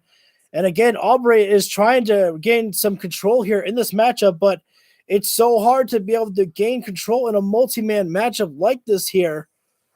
I mean, all you can do is just call for the action to return to the ring there as it has. And now Brody King has, I believe, Chris Jericho inside the ring. Meanwhile, Buddy Matthews and Malachi Black still taking the action on the outside of the floor to all the other contenders outside the ring there. I mean, this is just broke it down. And again, that's exactly what you did not want to happen if you are the elite and if you are JAS. You did not want the House of Black to gain control. You didn't want them to take it into a war style. That's what this is. It's a battleground here. And that's what the House of Black love best. Violence, dirty, nasty fighting. Jericho trying to survive. And Jericho was chopping hands with Brody King there. Jericho's got some nasty chops there, but the power that Brody King has behind his chops there, absolutely destructive there. And I don't know, if it's been a long time, I think, that Jericho's been in the ring with a man quite like the size of Brody King there. Meanwhile, still, again, Matthews and Malachi are holding down the fort on the outside of the floor, which is so smart there. Allow Brody King to keep this into a singles competition with Chris Jericho inside the ring there. If Brody King, again, wins there via pinfall or submission, this is over and the House of Black retain. But right now, the House of Black have put themselves back on the ring apron, and now the Elite and JAS finally putting themselves back on the ring apron as well, too. I need a water break after that commentary. World Trios Champions. Right now, Jericho, I'm a little surprised, but he has been singled out, Don. Singled out right here. There we go. By the House of Black. So kind of like what I was talking about earlier, this is a sneak peek here as, like I was saying, I do an AEW Universe mode on 2K19. If you haven't checked that out before yet, I would highly urge you to do so. We have a lot of great action there. And Malachi Black is our AEW World Heavyweight Champion. Chris Jericho became number one contender. And so now we're seeing Jericho and Black in the ring together, getting a sneak preview of what we could see when they come face to face when Black defends the title against Jericho eventually. And now Guevara inside, and now I thought Daniel Garcia made the tag. Oh, double shoulder tackle. I don't think it's wise to taunt right now while Malachi Black is still down. And they tried the late six God's pose featuring Daniel Garcia now. I don't remember Garcia getting the tag there, but I guess he did get the tag. And trying to lock in a butterfly lock on Malachi, but great positioning there by Sammy Guevara to put himself in the court.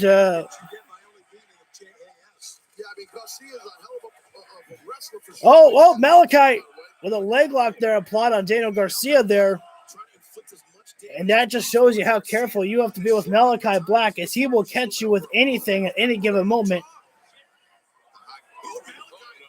Malachi needs to make a tag to one of his own teammates right now, As right now, Malachi being singled out here by Garcia and Guevara. Pele kicking that one rocked Malachi. Slow delay there, and now,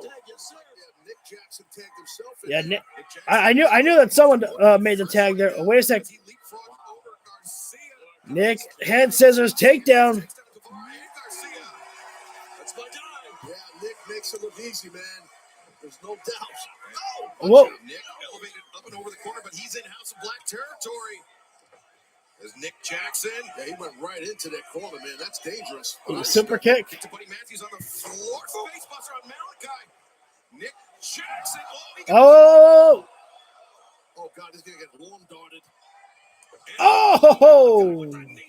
That's great teamwork, man. It's phenomenal. Nick got laid out there. Malachi, I guess, must have made the tag to Hey, guys, I'm telling you, on Sammy, I think. They know that these guys, as we pointed out, they're not just the trios champions, they're fighting champions and they're desperate champions. And when Oh no!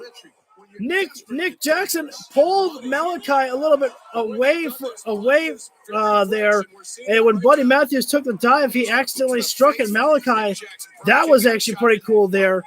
A small, subtle movement there, but that was effective. Inseguri there, and now Kenny Omega gets the tag. Here comes Winnipeggy and Own, if that's even a word.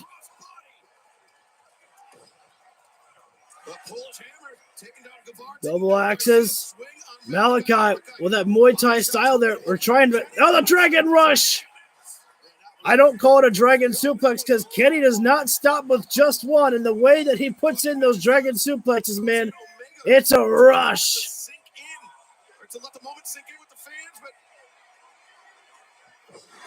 Great position there from Omega. He realized he was going to go for that forward roll there, that fireman's carry roll there, and almost into Jericho's side. He never disappoints, man. He always gives you everything. That's true. Looking for the Dragon Rush again. Goes Kenny Omega, but Buddy Matthews counters out. Was a solid shot, sent Omega backing up to the Drop in. Omega elevates up and over. Omega, Hurricane, and now Jericho makes the tag. And now we finally get to see Alpha versus Omega once more. Well, we get the whole big dinner right now.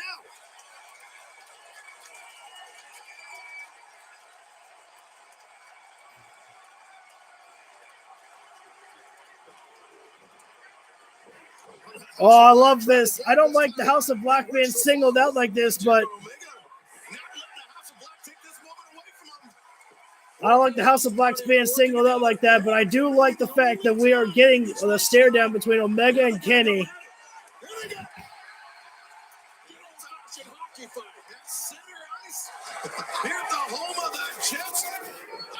Oh, the feet trigger! Oh! Shotgun knee strike there from big time lariat. Cutter!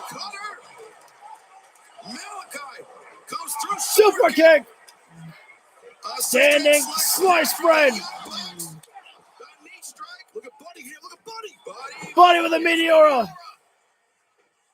Nick Jackson to the outside. He hung on to the top rope. Wait, oh. Kenny snapping. Kenny with that Dragon Rush again. Who's the legal man? I think it's still Kenny and Jericho.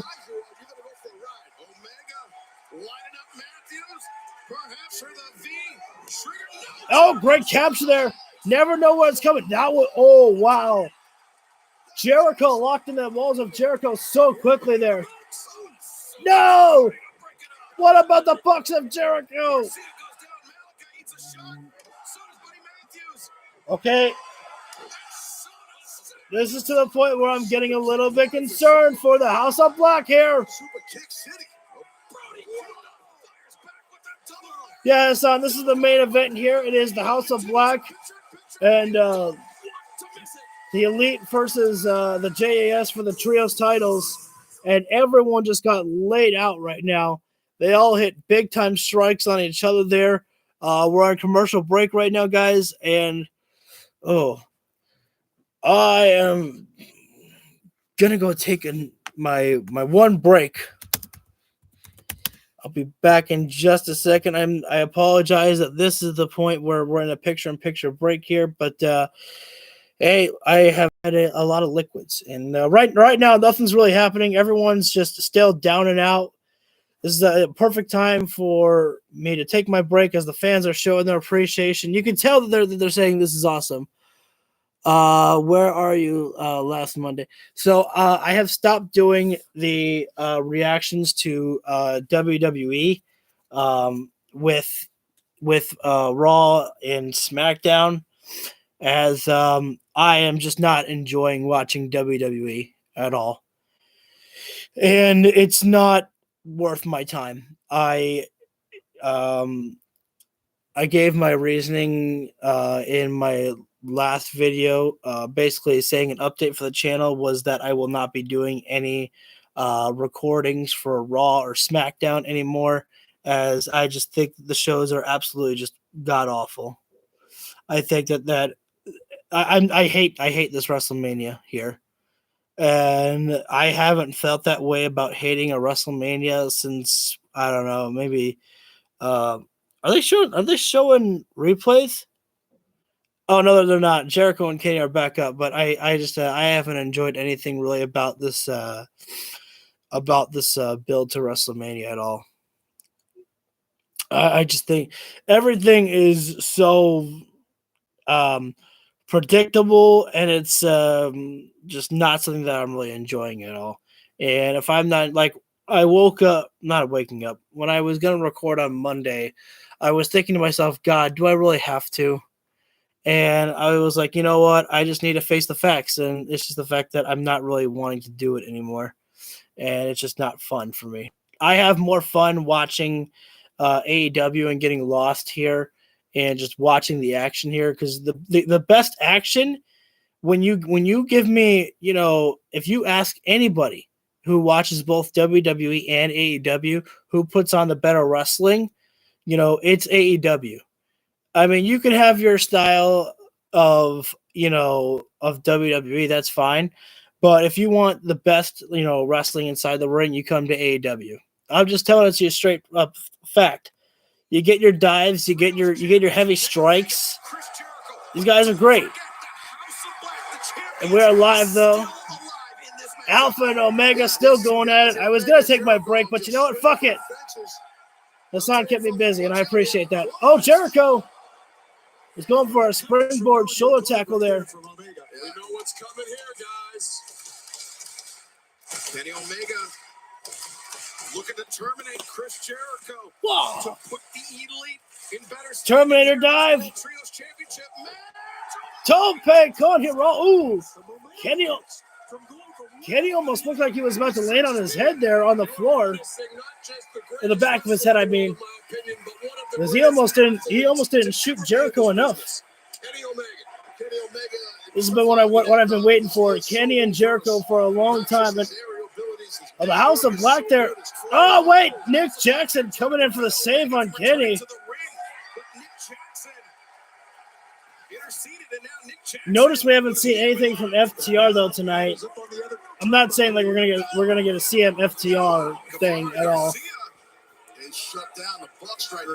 But no Gun Club tonight, no FTR. Yeah, the Jericho Appreciation Society cutting off the momentum of the Young Bucks. He is going superplex. Jackson, Nick Jackson taking off, and now Sammy standing Spanish fly off the top rope. And it's still Jericho and Omega, the legal men in this ring here. The JAS doing a great job of keeping their hopes alive in this world. But Brody King now finding himself. Here's the difference maker right here, guys. Oh my God. Big Brody King.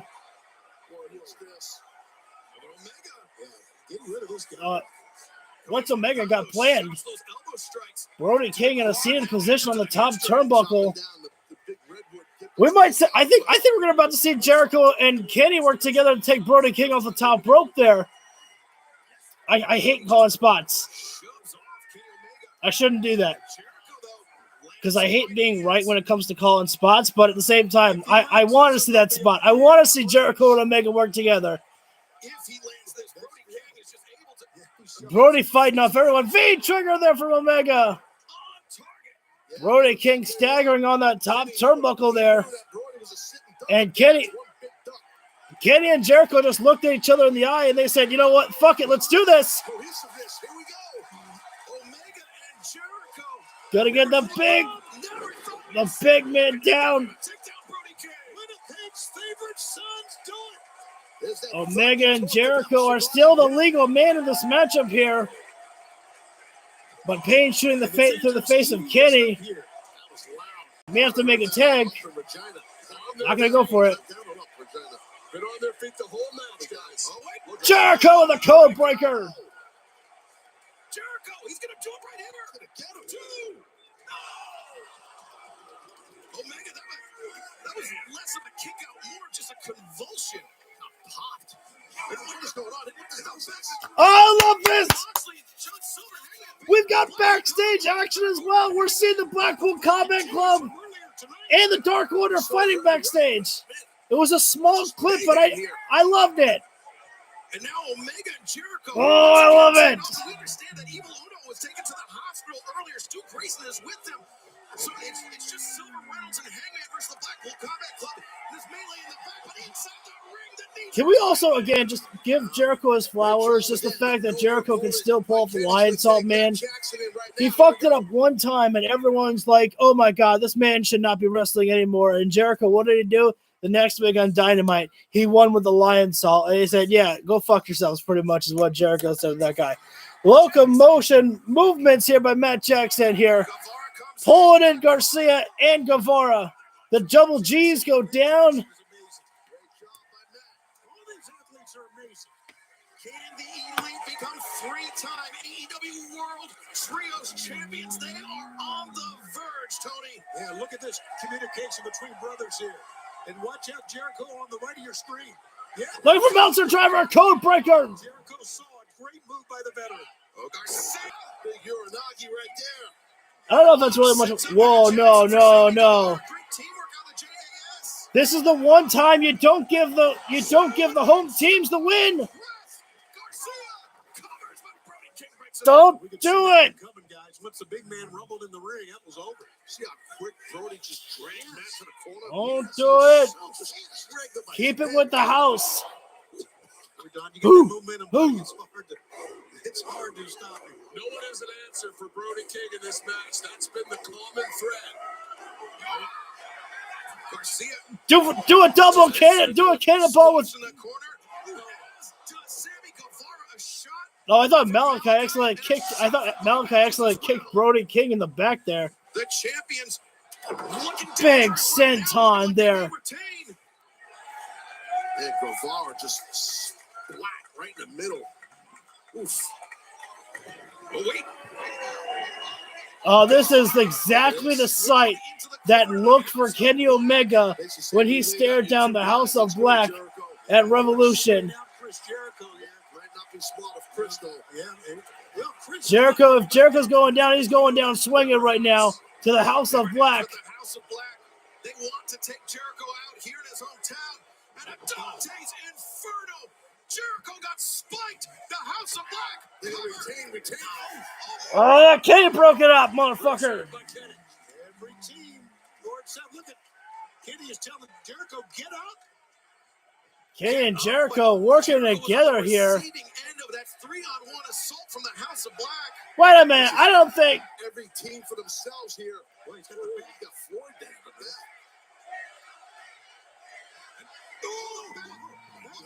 That's it. Aubrey Edwards didn't see it. That's it. Covering right now.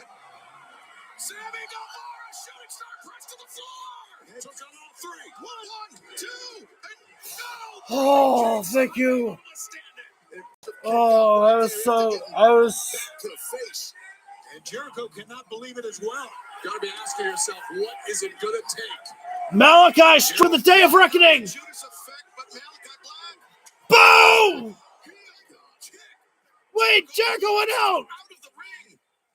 Buddy just got the tag in. Buddy Matthews popped up. Garcia, the roundhouse kick, and now Dante's Inferno on Garcia. Got him. 1, 2,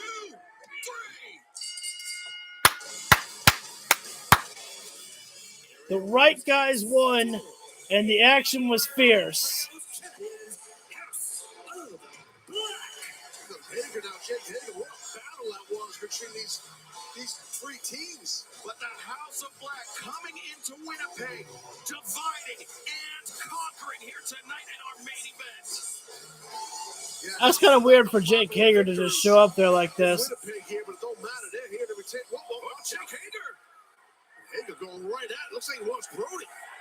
Hager, of course, part of the Jericho Appreciation Society, but he is just outnumbered and being There was no need for Black. And look at Garcia. And look at what the hell's going on here. Look at this. and it's a full-on brawl. Still with the Blackpool Combat Club and Dark Order. And Hangman out of Page. This is craziness out here right now. This just goes to show you that there is a lot of action still for the trios titles as well, too. Hangman Page watching the Blackpool Combat Club. They're surrounding him. They're gonna beat up on Hangman again. Wait a minute! The Elite! Hangman stuck in the middle.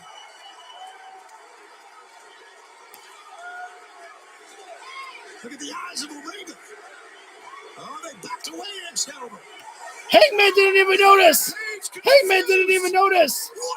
Turn around, Hangman. Turn around, Hangman. No! Did I miss it? Oh, did Hangman even notice that the Elite were right behind him? Oh, what a fucking cliffhanger, man. Still, I say this, though. Fuck the Elite, though. Hangman has his friends in the Dark Order. The Elite were there once upon a time, but who has always had Hangman's back? The Dark Order. So if we're going to, they can shake hands and be like, okay, yeah, we're all cool. They can do that and all. But as much as it sounds cool for the Blackpool Combat Club versus the Elite, yes, is that cool? Sure. But. The thing that is better, or that makes the most sense, is Hangman and the Dark Order. But this was... Okay, like I was telling you guys earlier, I'm not going to get into a rant about, WWE versus AEW. But I love these shows, man. Love them. Action is good. And they don't, the stories that they tell, they don't have to cut the promos on the story a lot of times. The stories are there, guys. There's a lot of great storytelling in AEW. It just, they don't say it right out. You just have to watch. You just have to watch what they do in the ring there. There's a lot of stories there. Oh, I am quite exhausted. I am going to go ahead. I am heading out, guys. I will see you guys tomorrow for Ring of Honor, and then on Friday I got to figure out what time AEW is coming on for Rampage. But I will see you all guys later on. Well, I mean, not later on today, but in another edition tomorrow for ROH. Thanks, guys, for tuning in, and I will see you all later.